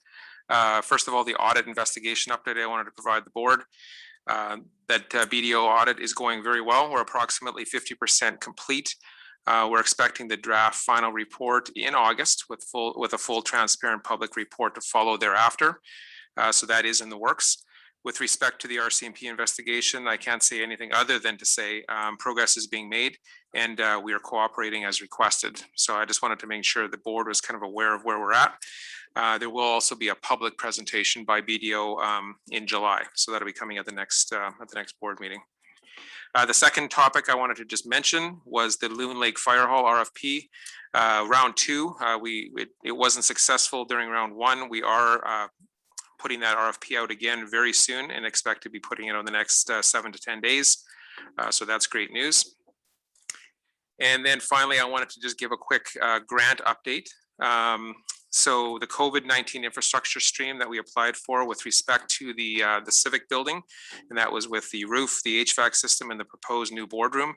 We were unsuccessful with those grants. We have some remaining pending grants that we have opportunities there that we are looking favorable for, but we haven't got the final decision yet, and that information will be coming out in the next few weeks. That being said, I wanted to quickly just mention to the board that we are going to go to Plan B with our boardroom, and given some of the changes with COVID-19 and the progress that we are making in the community in the regional district, we are proposing to do some renovations, some modest renovations, and some layout changes in our existing boardroom. So those are going to be happening over the next few months in anticipation of potentially being back in that facility by September or October. So we're going to take the summer to actually do those renovations, setting up that room with narrower tables and a setup similar to the Sandman Center here so that we can actually accommodate people with more space and do our best to use that facility going forward. So just wanted to ensure the board was aware, and hopefully we'll be in there in the coming months. Thanks, Mr. Hildebrand, and I think that gives us all something that we're very much looking forward to. Sorry, Director Rothenberger? Thanks, Mr. Chair. Just to Mr. Hildebrandt, so would those renovations be including upgrades on electronics and delivery of live streaming and so on? Thank you. Absolutely, they will. It will include some upgraded tables. We are going to use the same chairs. We're going to update the paint, the carpet, and then technology will be a priority as well with ensuring that we have the right similar speakers or something like this and the right technology to make sure we can stream any meeting and all meetings that we have. Thank you. Does anyone else have a question for Mr. Hildebrandt? Director Brown? I wanted to ask Mr. Hildebrandt if there's going to be at least one additional screen so that we don't have to twist our necks to see a screen depending on where we sit in the boardroom. Thank you, Mayor Brown. I didn't want to give away all the secrets, but we are going to actually adjust our screens because we would prefer to leave that window behind the chair's desk open all the time. So what we're going to do is have a screen on either side of the room and then tint that back window in order. We have new projectors that just were installed as well, and they can be viewed quite nicely with natural light. So it'll be a big change and a positive change going forward. Thank you. Any other questions for Mr. Hildebrandt? Okay, that takes us to reports regular, an update on the provincial riparian area protection regulation. I believe that there's a representative from FLNRO who's going to address that question. Is that correct, Madam Corporate Secretary? That's correct, Mr. Chair. I believe Andrew Appleton is available to do a short overview for the board. Okay, are you prepared to proceed, Mr. Appleton? Yes, thank you, Mr. Chair. Can you hear me okay? You betcha. Fantastic. As long as I have the ability to share my screen, I can help you out with that. You should, yeah. Very good. Can everybody see that okay? We can. Very good. Okay, so I'd just like to thank the board very much for the opportunity to come to speak to you today. My name is Andrew Appleton. I am the provincial coordinator for the Riparian Areas Protection Regulation, Riparian Areas Management Coordinator for the province. I work for the Ministry of Forest Lands, Natural Resource Operations and Rural Development out of Victoria. And I work on the unceded territory of the Lekwungen speaking peoples, the Songhees and the Esquimalt. I will be brief in my comments. I understand there might be a number of questions, but we have a really great working relationship with Tnrd staff, and I've worked in conjunction with them for many years to implement the Riparian Areas Protection Regulation and its predecessor, the Riparian Areas Regulation. And so I've just been invited here today to talk about some of the updates, some of the changes to the regulation, and just talk about some of the implications of those changes. So first of all, what I'll talk to is the rationale for the updates and why the updates were necessary. And the primary driver for the 2019 amendments was the Ombudsperson of BC's review of what was then the Riparian Areas Regulation. And made a number of recommendations, 25 different recommendations with respect to the regulation as far as improvements went. So the regulatory amendment is a big part of addressing that Ombudsperson's recommendations. The previous regulation, the Riparian Areas Regulation, had persistent issues with content. Essentially, it had been in place for some time, but we were seeing recurrent issues under common categories as far as adherence to the standards of the regulation. So to provide a proper oversight and to provide a more robust oversight of the regulation, regulatory changes were necessary. Probably the biggest change to the regulation from its former version was to provide the ability for the ministry to approve or reject assessment reports. This was not in the previous regulation. And so those assessment reports, materials that were submitted to the province for review under the regulation would now, if they did not meet standards, would no longer be approved. They would be rejected. Under the previous system, we reviewed reports, but we did not have the ability to reject those reports. So it would provide feedback to the QEPs, the Qualified Environmental Professionals, submitting materials. And if those reports required amendments, if they were not compliant and we've provided feedback, it was quite confusing for local governments because they would have the necessary materials that they needed to proceed, but they would see that the province was pointing out to the QEP that there were deficiencies in the report that needed to be corrected, which would leave them in a position of not understanding whether or not they were in receipt of the proper materials to continue. So this clarifies things. The local government will only receive that notification, will only be forwarded the materials once the material is compliant and reviewed by the ministry. There's a number of things. The vast majority of the content of the riparian areas protection regulation did not change when the regulation was amended.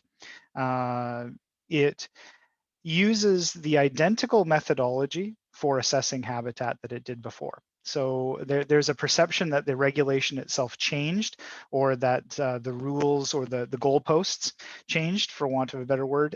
This has always been the standard. So the rules and the methodology that is used to determine habitat features under the regulation is identical to the previous regulation. And the underlying science that underpins the regulation itself also is the same. The same rationale is used for protecting habitat. The role of the ministry is also unchanged. This is a professional alliance model, which means that the ministry is limited in its input to an assessment prepared by an environmental professional to reviewing that content based on the assessment methodology. So again, this is a very prescriptive methodology.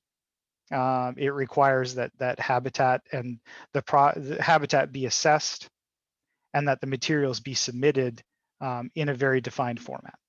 So a QEP, a qualified environmental professional, prepares those materials, but must do so in accordance with the regulation and the prescriptive methods. So the ministry will review those materials based on what the regulation requires. So if we approve or reject a report, it's based on those standards. So this is still a professional reliance model, and it does use the identical methodology for assessing habitat as the former riparian areas regulation that was in place before 2019. The regulation, when it was amended in 2019, was amended to be very precise in terms of the material required in an assessment report, the material that a qualified environmental professional must provide. Again, the material is the same, but the specifications, the actual content, and the individual components are now actually itemized in the regulation itself. So if you look at the regulation, you'll see that here are mandatory components of an assessment report that a qualified environmental professional must submit. That was necessary because the amended regulation provides the ministry with the ability to approve or reject assessment reports. If we're going to reject an assessment report, we have to be very precise about why that's rejected, what component is deficient or absent. Again, this is a professional alliance model, so the approving or rejecting a report is not based on opinion. It's not based on a difference of opinion between ministry staff and the qualified environmental professional. It's adhering to essentially this itemized list, this very prescriptive list of components that must be included. Probably the largest change that causes attention being paid to the new regulation, and probably the biggest change is that under the new regulation, there is limited ability for a qualified environmental professional to provide opinion on certain pieces of the assessment. The former regulation did provide a broad capacity for environmental professionals to provide an opinion that a development would not cause an impact to fish habitat. The amended regulation does not provide that same level of discretion. So what that means is that there is no ability for us to approve a report where things deviate from the assessment methodology based on a QEP opinion. And I should be clear that this is not to take issue with the opinion or the capacity or the professional experience of any QEP. This is in a vein of providing consistency and rigor in the application of the regulation. It does provide for a fairly significant amount of rigor and is very precise. So it isn't intended to call into question the conclusions of any given QEP. It is just in the vein of maintaining consistency of application across the application area of the regulation. So, and allowing us to be able to approve and reject based on those specific components. Now we understand that there's definitely a concern around approval timelines, how long it takes the local government to receive the notification that an assessment report has been approved. I think that the board and will be aware, and certainly staff are aware, that despite the COVID-19 pandemic, we have seen a significant uptick in the amount of development applications that we receive, the material that we receive. We deal with 109 individual local governments that are subject to the riparian areas protection regulation. Pretty much universally, they are telling us that they are seeing a significant increase in applications and in development application volume. And our office processes something on the order of between 750 and 800 per year. So we are seeing a significant increase, and it draws out the review time. And through 2020, we have had, this is the first full implementation year of the new regulations. So there is a learning curve on the part of everybody, QEPs submitting under the new amended regulation. So that does add time to the reviews. One of the components that we're also seeing increasingly more often is development sites where development activities and potential disturbance to the riparian area has begun before any permits are in place, in the absence of any permits. So when those contravention type situations occur, we need to establish whether or not there's been any contravention to any provincial regulations, potentially federal regulations. So these can include disturbances to the water line or placement of illegal fill or things that might contravene other provincial regulations. When that happens, when we receive materials that include those types of things, we have to involve our regional staff and see what we need to do on the contravention side. This is very time consuming. It's time consuming in the review process. It's time consuming for Tnrd staff. We, as I mentioned, we have a pretty regular discussion with Tnrd staff and with lots of local government staff. These situations where people will do works before any permits are secured or the appropriate development permits are secured are problematic. They're difficult to deal with because there may be contraventions that need rectification before we can review our materials. And just in terms of timelines for approval, this is a reasonably compact staff team. We do all the reviews out of my office in Victoria, and my staff group of 2 does all the reviews for the entire province. So there is a relatively compact staff team that's working on that content, and some of these assessment reports can be quite bulky, quite time consuming, and quite involved in terms of their review. So just in terms of moving forward and things that we'd like to recognize, but just before I open it up to questions, is, we want to recognize really clearly that the Tnrd has challenges in the sense that it is a very large jurisdiction. It's physically large. There are a lot of challenges in applying a regulation of this type over that scale. So we want to really clearly recognize that that's the case, and we want to support staff and support the board in implementing the regulation with whatever support that we can. So we just definitely want to recognize that is a limitation and a challenge for any regional district, and especially a regional district that's as large as the Tnrd is. I also want to recognize that staff, Tnrd staff, are putting in a lot of time working with the ministry to help address these issues and to give us feedback.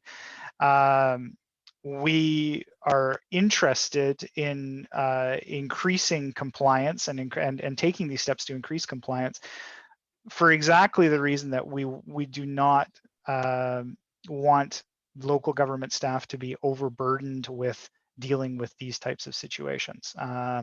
Really clearly, technical compliance issues with the regulation are the ministry's responsibility. So, you know, I note, as was noted in the report from staff, there is an ongoing process of the local government being of the staff being approached to provide opinions or provide feedback on the technical standards of the regulation. Very clearly, that's our responsibility. So if there are proponents or environmental professionals that want to get that clarification, or who want to or are taking issue or have issues with the application of the regulation, that is for us to help rectify.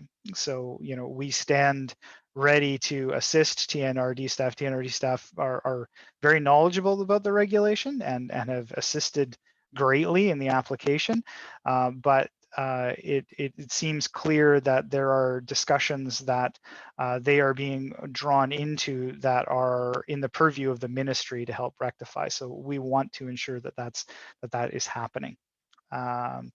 And for our part, on our end, we're constantly working to improve the process. So we are working on measures to improve compliance on our end, looking at ways that we can speed up the review timeline on our end, and helping to support, continue to support staff in that regard. So I just want to reiterate on just in support of what was listed in the staff report on this topic.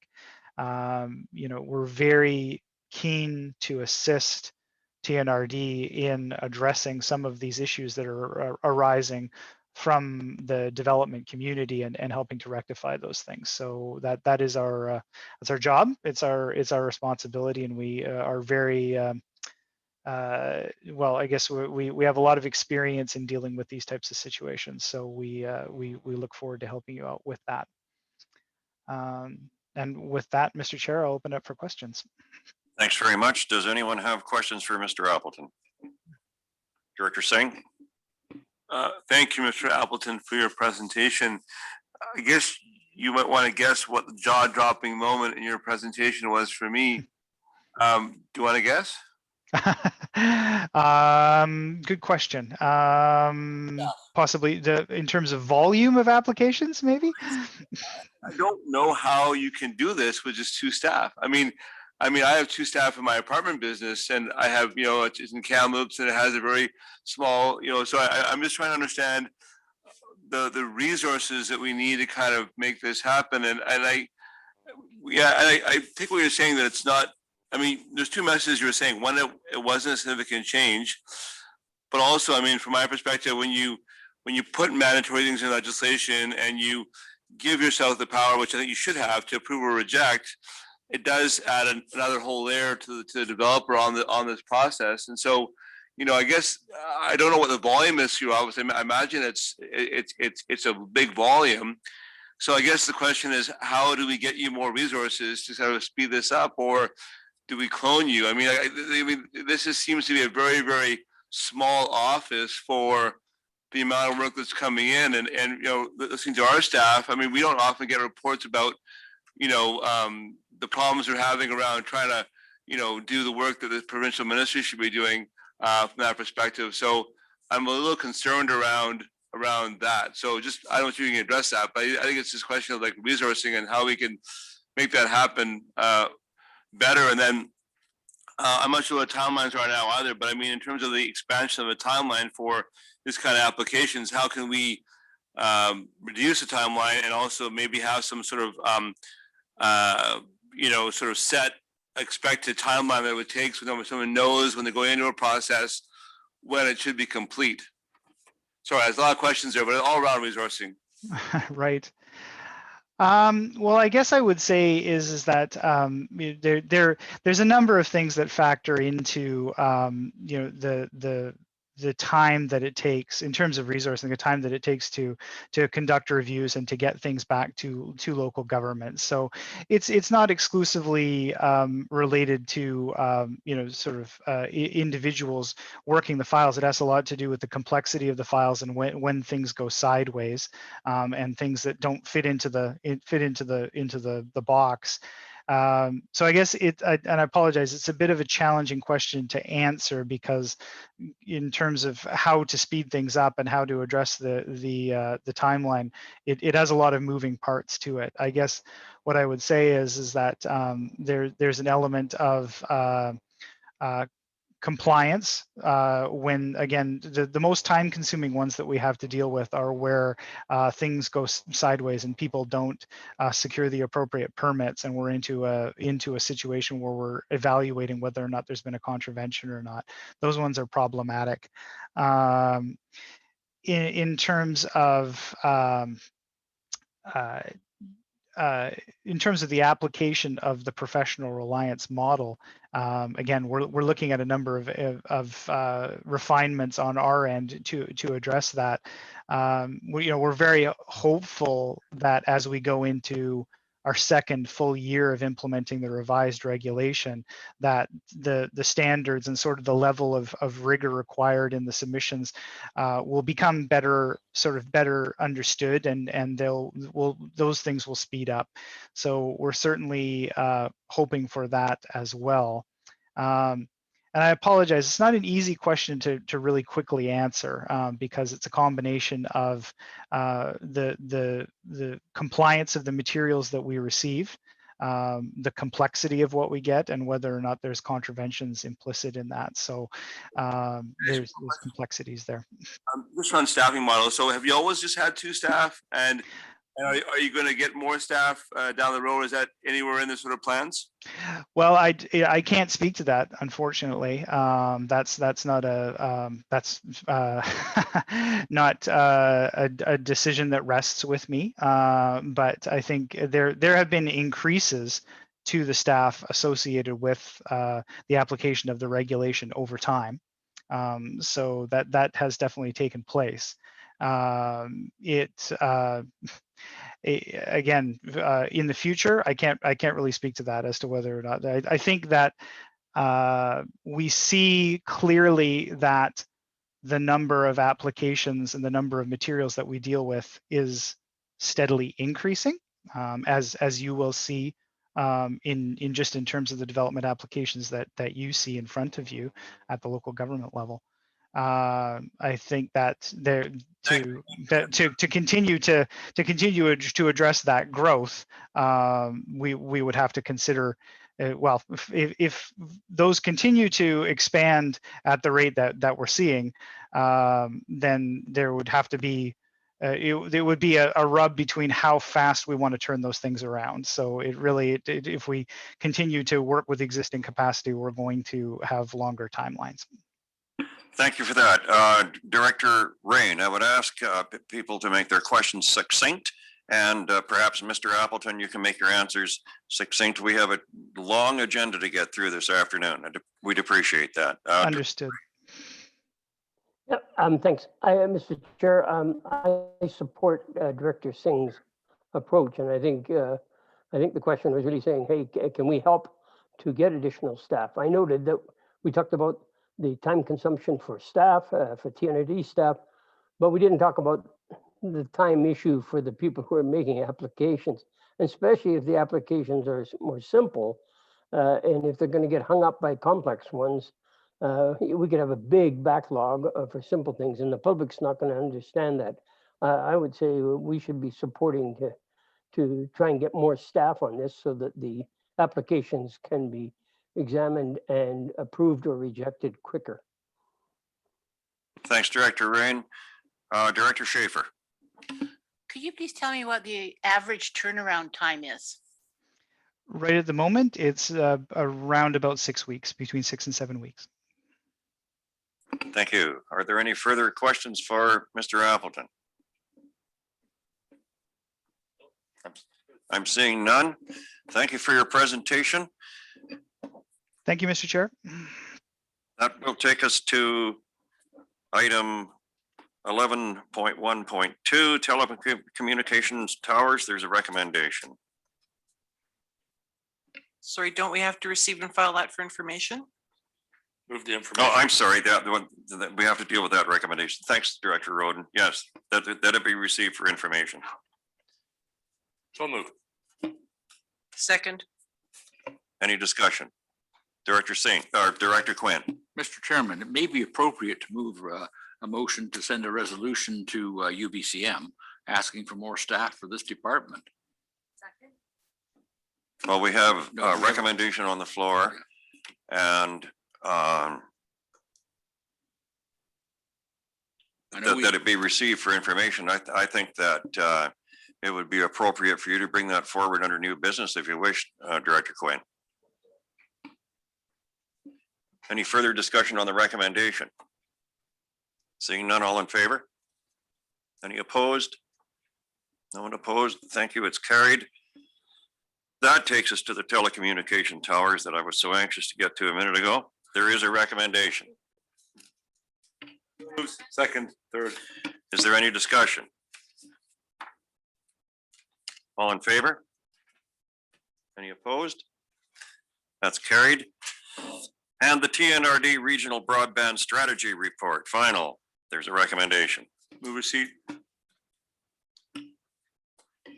Seconded. Second, any discussion? All in favor? Opposed, if any? That's carried.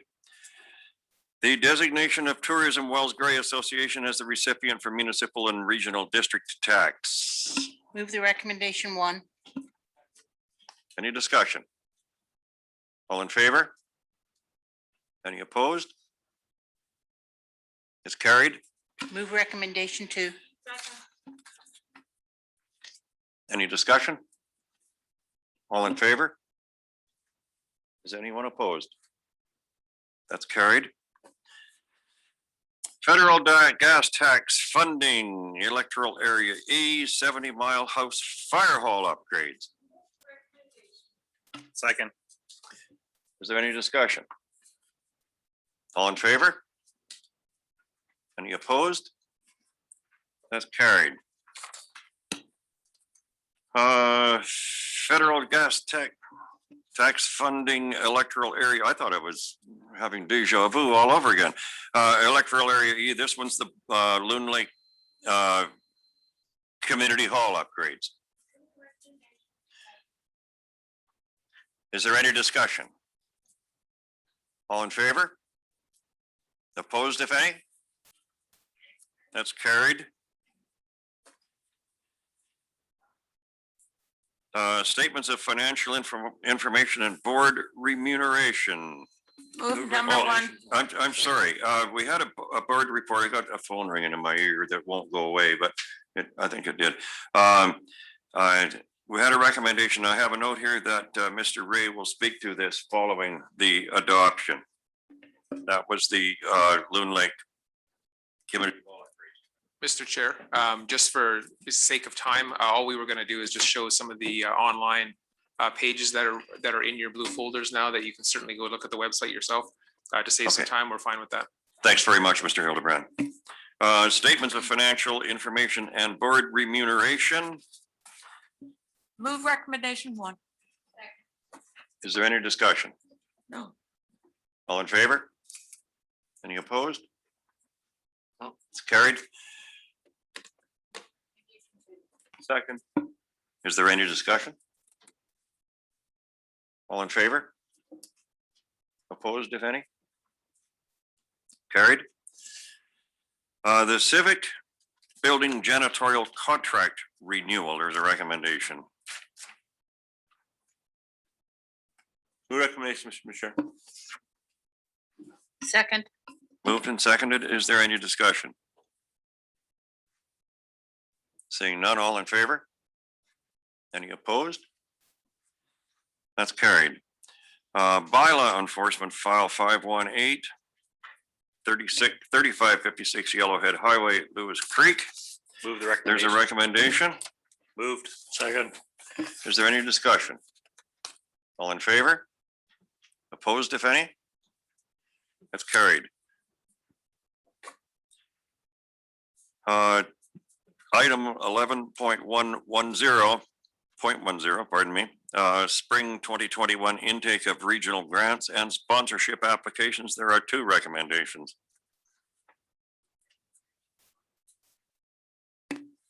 Second.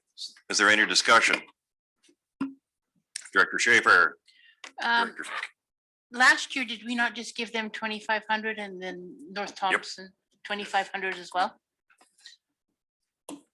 Can I make an amendment that we give them 2,500 this year? Second amendment. Moved and seconded that it be amended to $2,500. Is there any discussion on the amendment? All in favor? Is anyone opposed?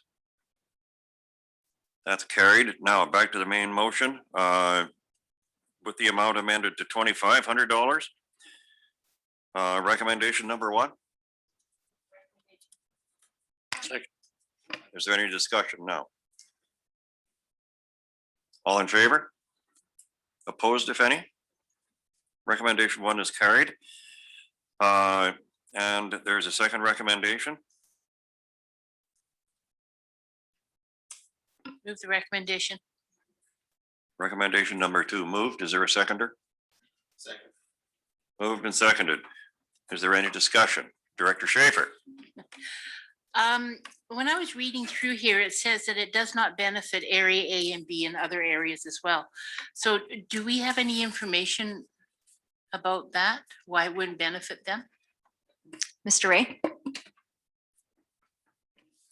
think you're referring to the application that they filled out. And that's the information they provided.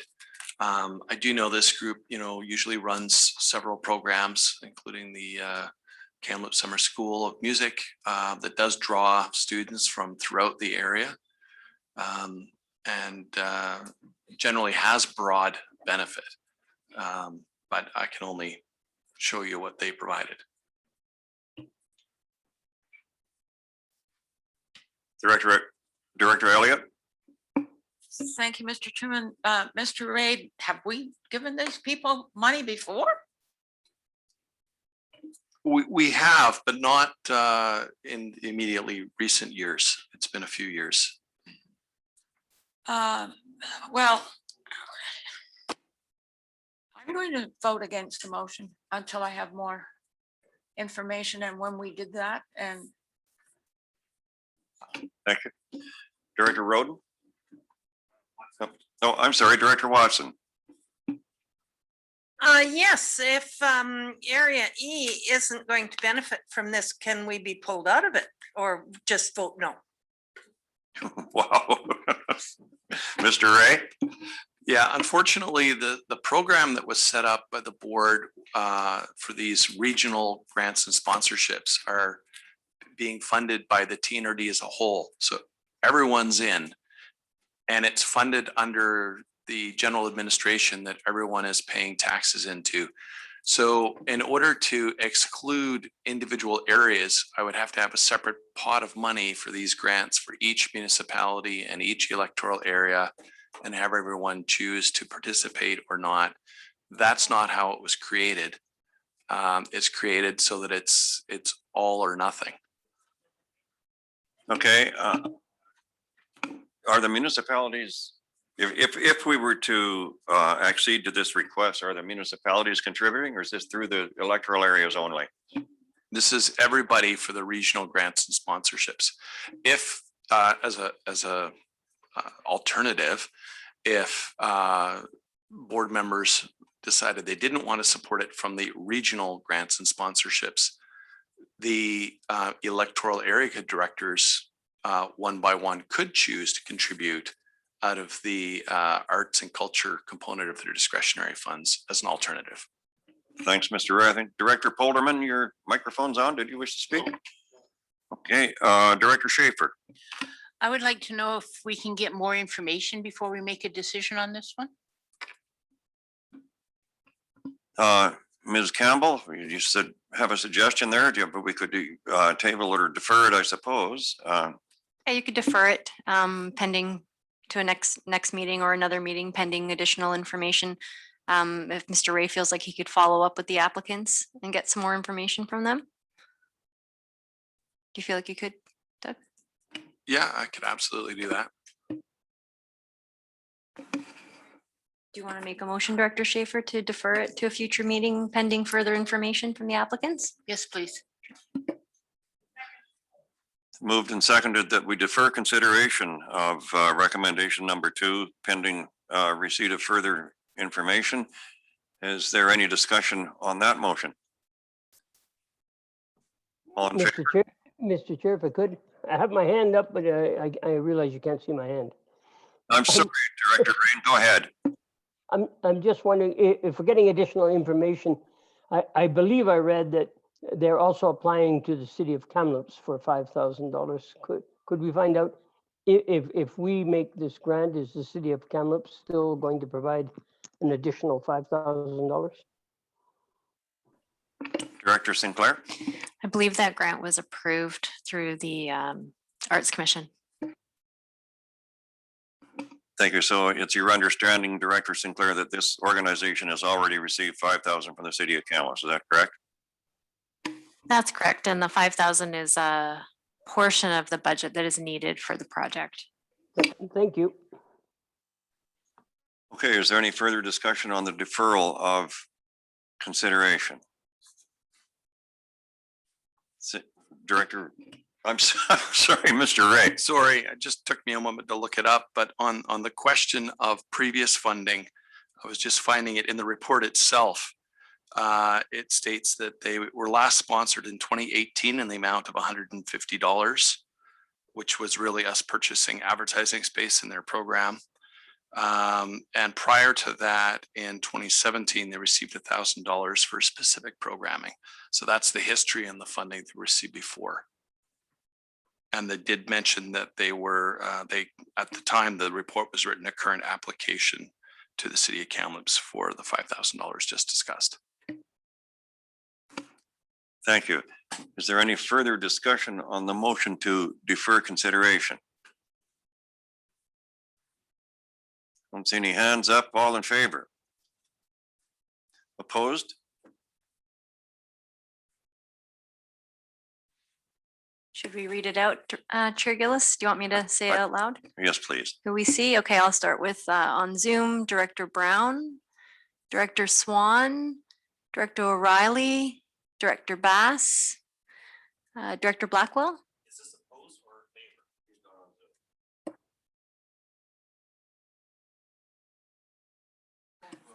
Opposed. Yeah, okay. We're getting tired. Director Blackwell, Director Smith, Chair Gillis, Director Laird, Director Christian, Director Graham. I got everybody? Oh, Director Elliott. Mr. Recording Secretary, do we have all that?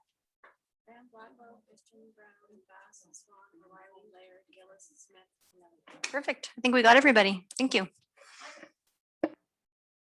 You're not, oh, Director Elliott, you're not opposed?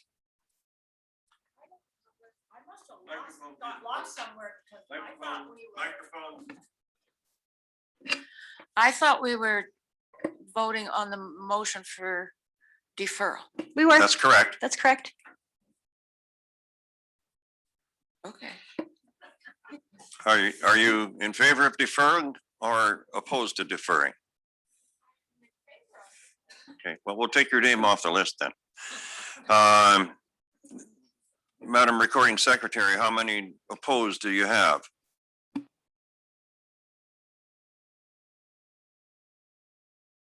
Ten opposed. 10 opposed. That would lead me to believe that the motion to defer carries. Okay, so that takes us to the approval process for electoral area COVID-19 safe restart grants. Chair Gillis.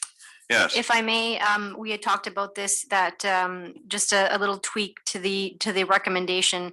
I think it's quite clear in the report, but if it's not clear in the recommendation in terms of delegating the authority to each of the electoral area directors, that's of course subject to the criteria, eligibility criteria set out by the province. Thank you. So Move the that would be, recommendation. that would be in addition to recommendation number one of that it is as printed on our agenda, but subject to criteria, provincial criteria for eligibility. Yeah, just adding that clarity. Thank you. Move the recommendation. Moved and seconded. Is there any discussion? Director Schaefer. I just would like to raise a concern that I've been thinking about for some time. In a previous meeting, there were comments implying that the EA directors perhaps should not be provided with the sole discretion and decision-making power to allocate COVID-19 funds to eligible and worthy community groups within their electoral areas. I take exceptions to such a thought, and very strongly that EA directors are the best possible stewards for these funds and have the firsthand knowledge of the needs and the initiatives in our communities. I fully agree that these decisions should be made in partnership with staff to ensure the provincial regulations and requirements are met with respect to the funding being proposed. I also feel that today's report discussing this process makes good sense, and the results of these funding decisions be made public a few times per year to the board as a way of understanding how the money was spent. I have been on this board for a significant amount of time and feel that, like, my leadership and decision-making abilities should not be in question, and hope you can understand my perspective. Thanks, Director Schaefer. Is there any further discussion with respect to the recommendation?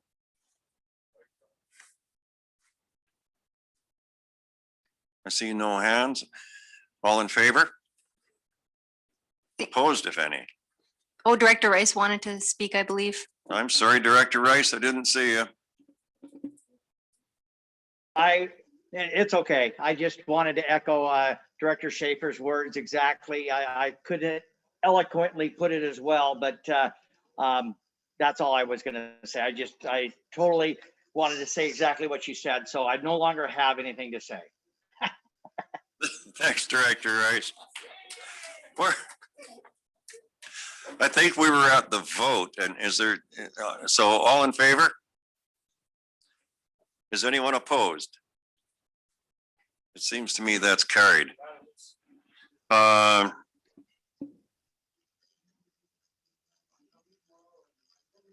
with me just a minute. What do you wish to do? Do you wish to plow through this until we get to the Chair Gillis, sorry, I might just, so the next report is actually potentially redundant based on what the board just voted on, allowing the electoral area directors to approve. So Doug had put this together not knowing what direction the board was going to go with respect to approving the COVID funding. So 11.1.12 could potentially be taken off. okay, so do we need a motion to strike it from the agenda? Sure. Okay, would someone care to, whoa, don't everybody speak at once here. Okay, Director Elliott moved. Anyone second? Second. Okay, and any discussion? All in favor? Opposed, if any? No one's opposed, so item 11.1.12 has been struck from the agenda. That brings us to building activity highlights. There's a board report. Move the report as information. Thank you. Moved and seconded. All in favor? Or any discussion? Pardon me. All in favor? Opposed, if any? That's carried. So that takes us to the committee reports. Can we, what do people wish? What's the wish of the board? Do you wish to plow on through until we adjourn to go into the closed session? I'm seeing all kinds of people nodding, so. I'm nodding. Okay. I'd like to take a break. Thanks, Director Singh. I remember once many years ago when Trudeau the first was Prime Minister, and at one point there was a discussion in the House of Commons, and Trudeau said, The honorable member disagrees. I can hear him shaking his head, so I thought that was a pretty good line. Committees, Audit Committee, Director Rain. No meeting, no report. Director Rain? No meeting, no report. Have, Director Roden.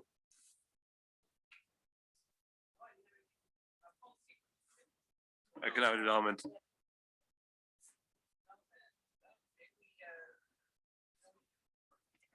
Thank you.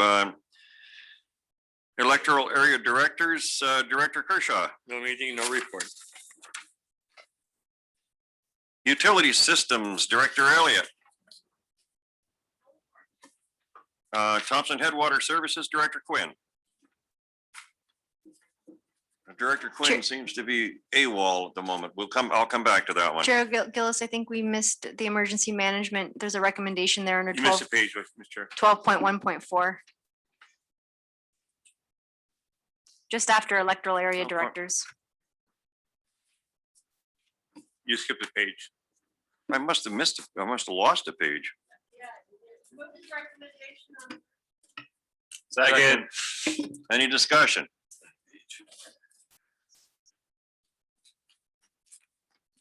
Seeing none, all in favor? Any opposed? That's carried. Thank you. I didn't have it in my agenda for some reason.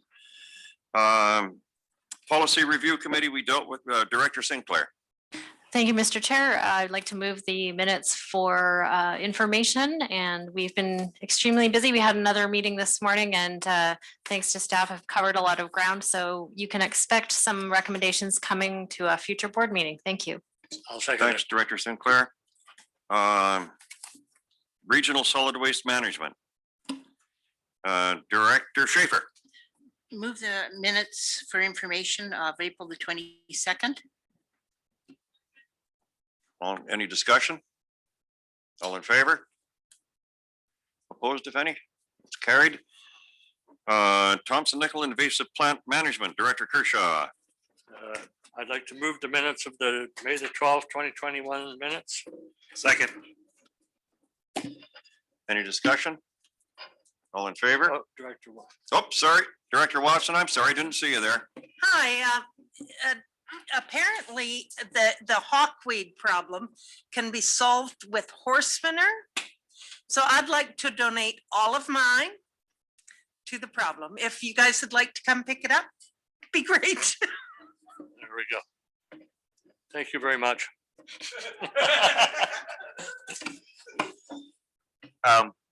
Is there any further discussion? To Director Watson, I think that we probably all have enough horse manure.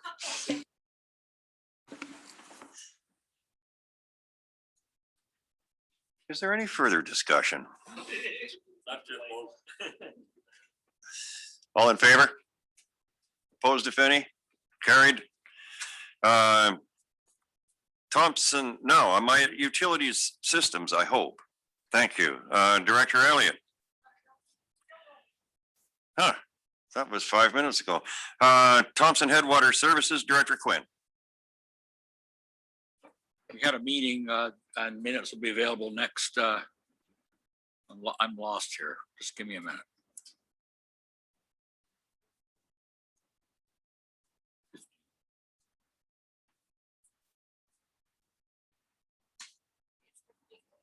Yeah, that's all right. Here we go. No meeting, Mr. Chairman. Thank you, Director Quinn. Wells Gray Country Services Committee, Director Schaefer, I see there's a recommendation. I would like to make a motion that Mrs. Tina Tobin's appointment be to the Wells Gray Country Service Committee be rescinded as her work schedule prevents her from attending meetings, and that Charlotte Cedarholm be appointed to the Wells Gray Service Committee for a 2-year term ending December the 31st, 2022. I'll second that. Moved and seconded. Any discussion? All in favor? Any opposed? Carried. Joint Services Committee, Director Schaefer again. Just the minutes are there for information. Thank you. Did you wish to move they be received for information? Sure, please. Any discussion? All in favor? Any opposed? It's carried. Thompson Regional Hospital District Director Christian. Thank you, Mr. Chair. I would like to make a motion that we seek a meeting in conjunction with the UBCM meetings with the Honorable Adrian Dix to discuss this matter. If there's a seconder, I'd like to speak to it. Second. Thank you, Mr. Chair. We wrote, as you see, to the Kamloops Teshqueppin with respect to property at the Sun Rivers development as well as the Sienna Ridge development last year, late in December. We subsequently met with them and had a discussion about taxation, and then as a result of that, they have written us the letter that you see before you. I think this is a matter of provincial interest and one that I've raised before at UBCM, but it is at the stage now where it's starting to be fairly significant dollars. We estimate the amount of taxation that is being avoided from the Sun Rivers development to be about $250,000 per year. That absence means that every taxpayer represented by each one of you is paying more. Plus, there's an equity issue in terms of the distribution of taxation for hospital capital improvements. So I think it's something that would be worthy of a discussion with the minister, and I would urge the board to support the motion. Is there any further discussion on Director Christian's motion? Director Singh. Yeah, Mr. Chair, I'm wondering what the and obviously I've used Director Christian and his leadership. I'm just wondering around the specific points that Kamloops has mentioned here. What is the goal of the meeting with the Minister of Health in terms of trying to sort of get them to sort of like put this forward to Kamloops? I'm not really quite sure how we situate this in terms of like practical aspects of what I would call reconciliation. So maybe I get some more information from that from Director Christian potentially. I think Director Christian's far better equipped to answer that question than I. Thank you, Mr. Chair, for your optimism. I think that the letter from Cookpee Roseanne Casimir speaks to a number of issues. There are some that are practical, others that not so much. In terms of their representation on the regional hospital district, I believe within the Thompson Regional Hospital District, there are about 17 bands. So to have them represented without the others, I think would be inconsistent. There is also a place for Indigenous representation on the Interior Health Board, and I think that's the proper place for the kind of input that they're actually looking for. I think some of the confusion stems from the fact that very few people understand the role of a regional hospital district, and that our role is simply that of being a funding agency through the taxpayers of the regional hospital district, essentially the regional district of the Thompson-Nicola, plus a little bit more, and conduit that money to fund the kinds of debentures that we had to take to build the patient care tower here in Kamloops. That loan in and of itself is $172 million over 30 years that we are paying back. The question is the equitable distribution of that tax burden on the entirety of the population. With respect to the other elements of her letter, I think that we were very clear. We're not looking for a contribution from the TTS, their membership, the band itself, nor the commercial properties thereon. We are looking for non-Indigenous locatees which have properties there. And I see little difference between Sun Rivers and Rivershore and Tobiano, except that Rivershore and Tobiano pay hospital tax and Sun Rivers doesn't. Thanks, Director Christian. Is there any further discussion on Director Christian? Oh, by the way, Director Schaefer, your microphone's on. Thank you. Is there any further discussion on Director Schaefer or Director Christian's motion? Director Sinclair. Thank you, Mr. Chair. Thank you, Director Christian. I wonder as well if there may have been some things lost in translation between the two letters, and if perhaps there would be an opportunity to sit down with Cook P. Casimir and discuss some of these matters. I think that both in Cook P. Casimir's response and in the initial letter, there may have just been some miscommunication. So might there be an opportunity for a face-to-face discussion? Director Christian, could you respond to that, please? Yes, thank you. I indicated that we have had that discussion. So we met Mr. Ray, Mr. Hildebrand, Chair Gillis, and myself with them. We went over this in some detail.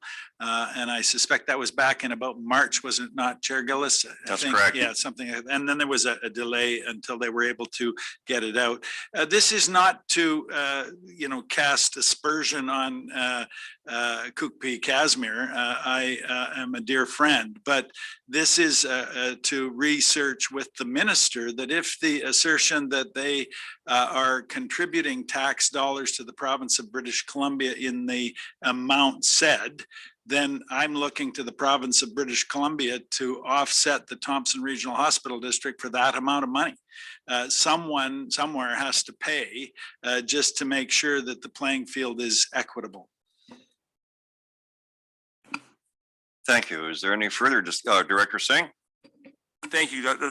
Christian. That was a clarification that I needed to hear. I was just wondering, so you were basically asking the province for the funds and not really litigating the sort of all the things they've got in the letter. That makes me more comfortable with the strategy we're pursuing. I just didn't hear that in the beginning, so I appreciate that. Maybe I missed it. Thank you.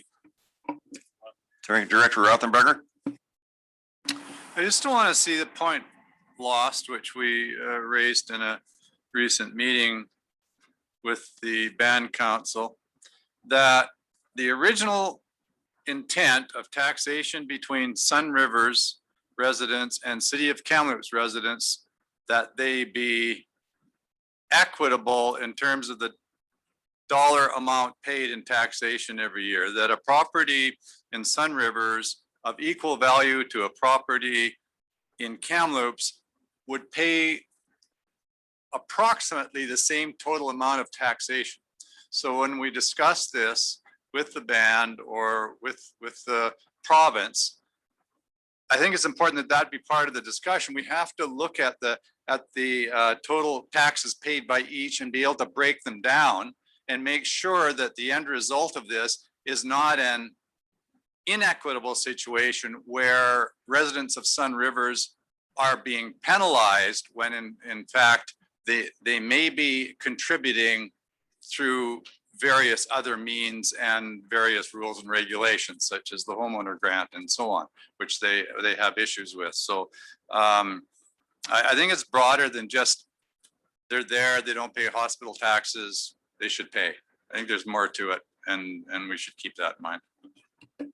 Mr. Chair, if I may respond, you're quite correct. Yes, please. Director Rothenberger, it is a much more nuanced response. My tax notice and yours indicates that you are paying monies to the regional district, to the regional hospital district, to the assessment authority, the school district, and in my case, to the municipality.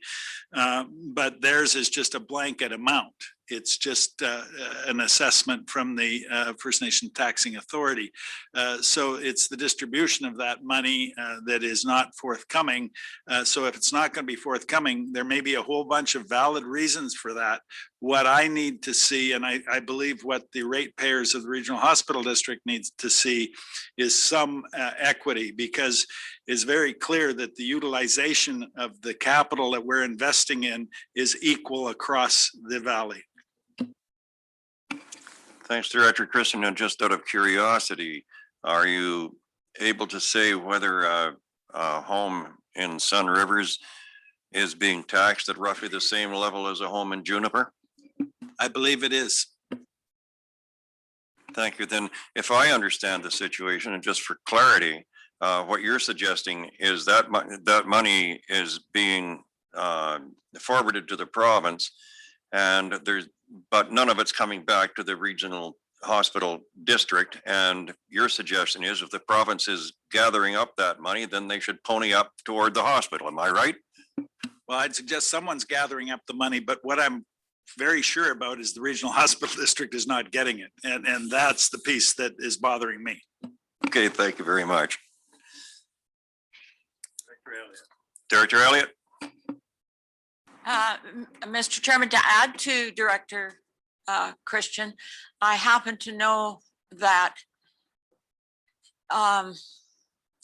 the taxes for the people who live in Sun Rivers goes directly to the band. It does not go to Victoria.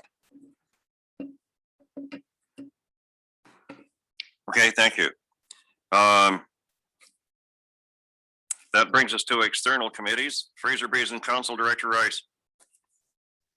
We had an ops meeting this morning, and June 9th and 10th, we had our full board meeting, and I'd like to move the minute attached for the meeting of May 11th. You're moving the minutes for May 11th? Yeah. Moved and seconded. Any discussion? All in favor? Opposed, if any? That's carried. Thanks, Director Rice. Municipal Finance Authority, Director Brown. Meeting, no report. Thank you. Municipal Insurance Association, Director Duty. In the interest of brevity, nothing to report. Thank you. Shuswap Watershed Council, Director Crow. Thank you, Chair. Director Christian and I attended the last meeting, June the 9th. Regional Shuswap algae bloom response plan is being developed. The zebra and quagga mussel early detection is underway at 16 sites in the Shuswap on 9 different water bodies. The council selected 2 water quality applications to receive funding. The 2 projects will reduce nutrient loading from land to surface water. The BC Watercraft Inspection Program stats as of June the 8th, there were been 3,100 inspections done. 47 were deemed high risk. 15 decontamination orders were issued. 2 quarantine periods were ordered, and 10 mussel fowl boats were intercepted at our borders. Thank you. Thanks, Director Crow. Kamloops Airport Authority, Director Kershaw.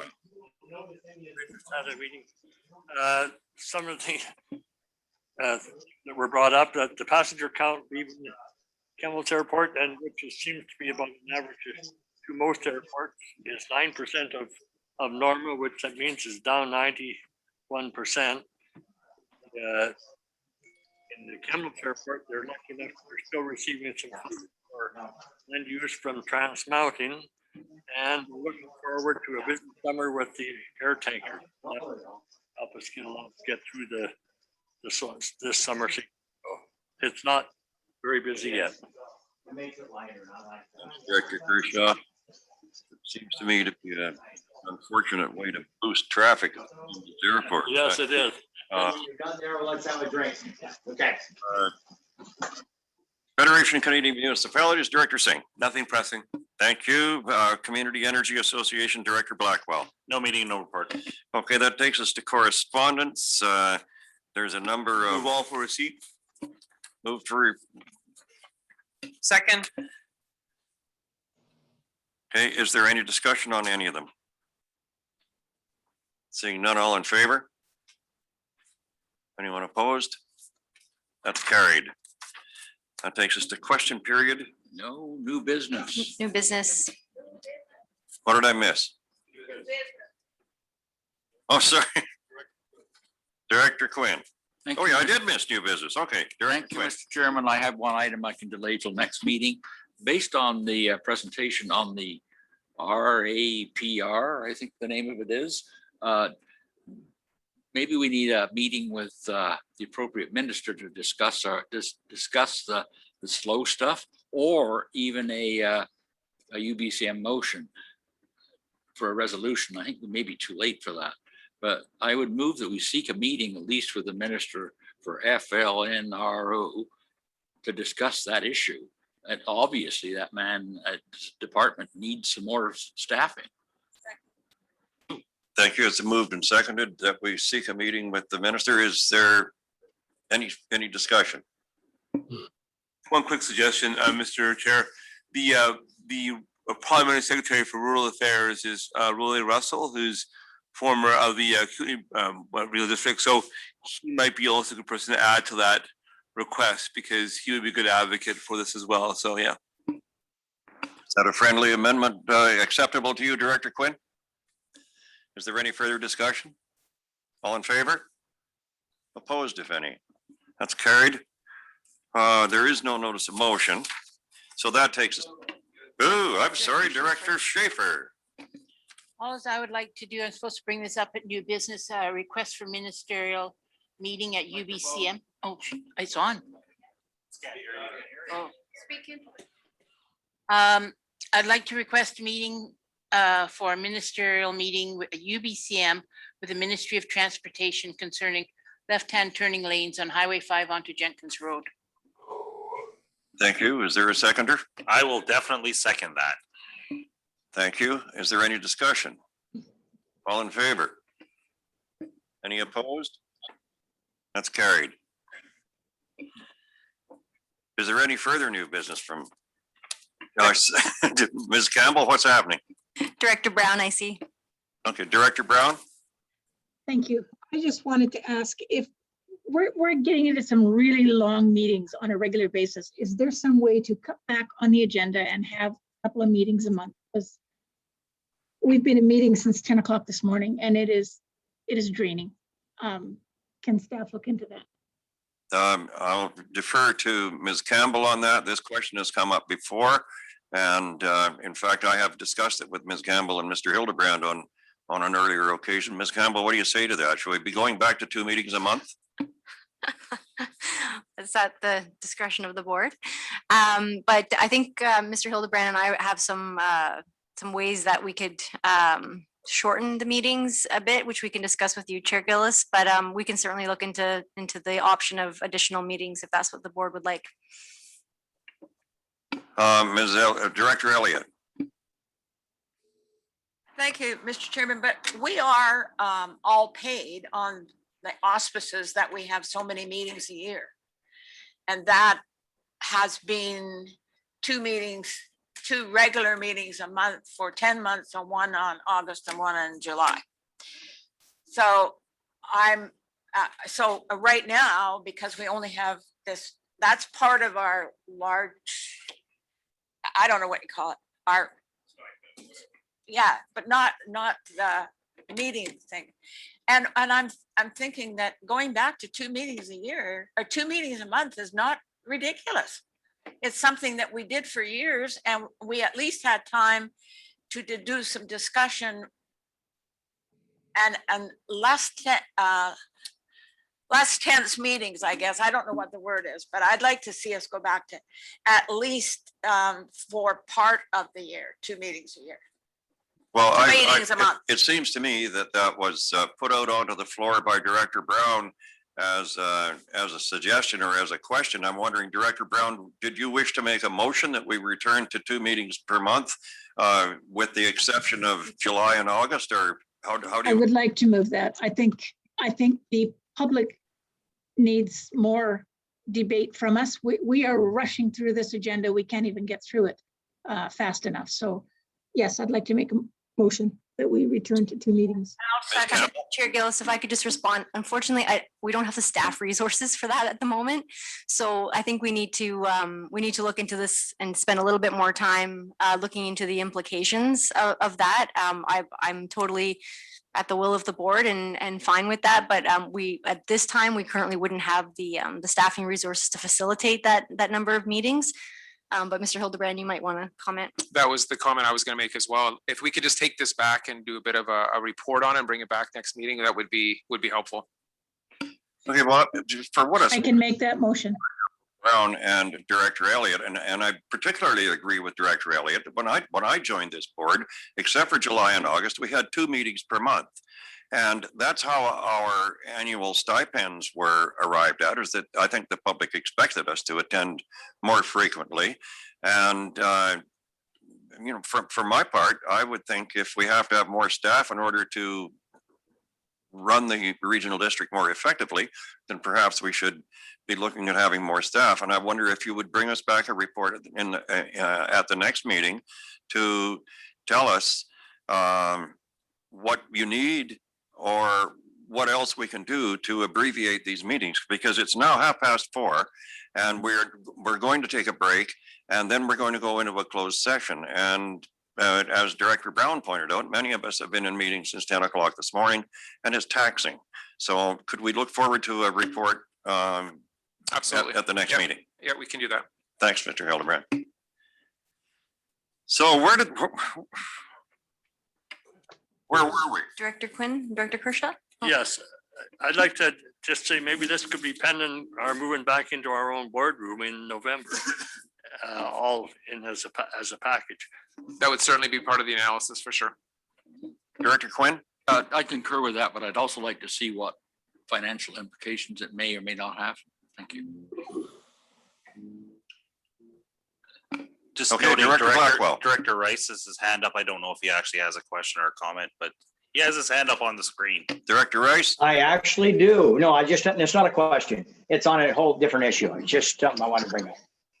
Just under new business, given the information recently devolved around the steelhead and what has happened, I'd like a minister's meeting request too, and I will try to write a brief as soon as possible. But it's around the misinformation and so it's been elevated to a different level, and I don't want to give up on the steelhead after 10 years. So I would like a minister's meeting at Plinrow to discuss that issue again. Is there a seconder for that? Seconded I'll by second Director it. Blackwell. Is there any discussion? All in favor? Opposed, if any? And that's carried. You got your meeting, Mr. Director Quinn. Director Elliott. I don't know whether I just not, And it was Rice. I thought we had a motion that Director Brown made that I seconded that talks about going back to 2 meetings. We never voted on that because our staff suggested that we have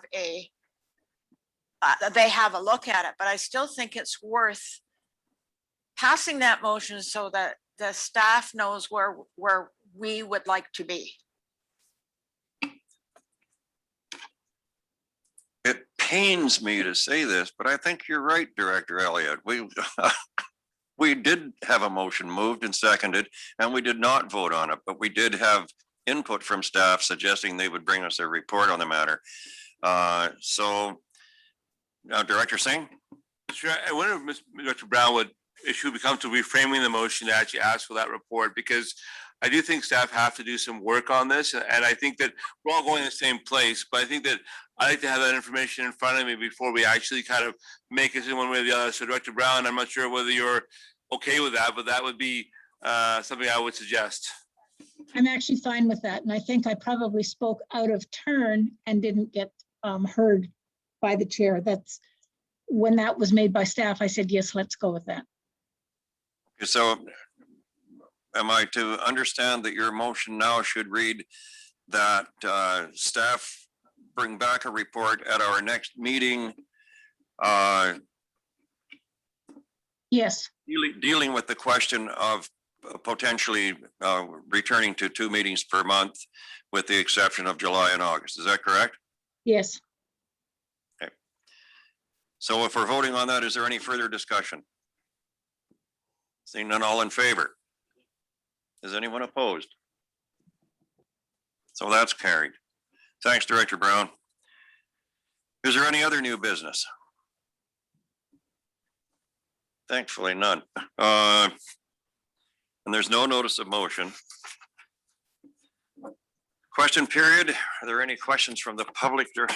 Ms. Campbell? I don't see anybody. Nope. Thank you. Then we can entertain a motion that we move into a closed meeting. So moved. Is there any discussion on that? All in favor?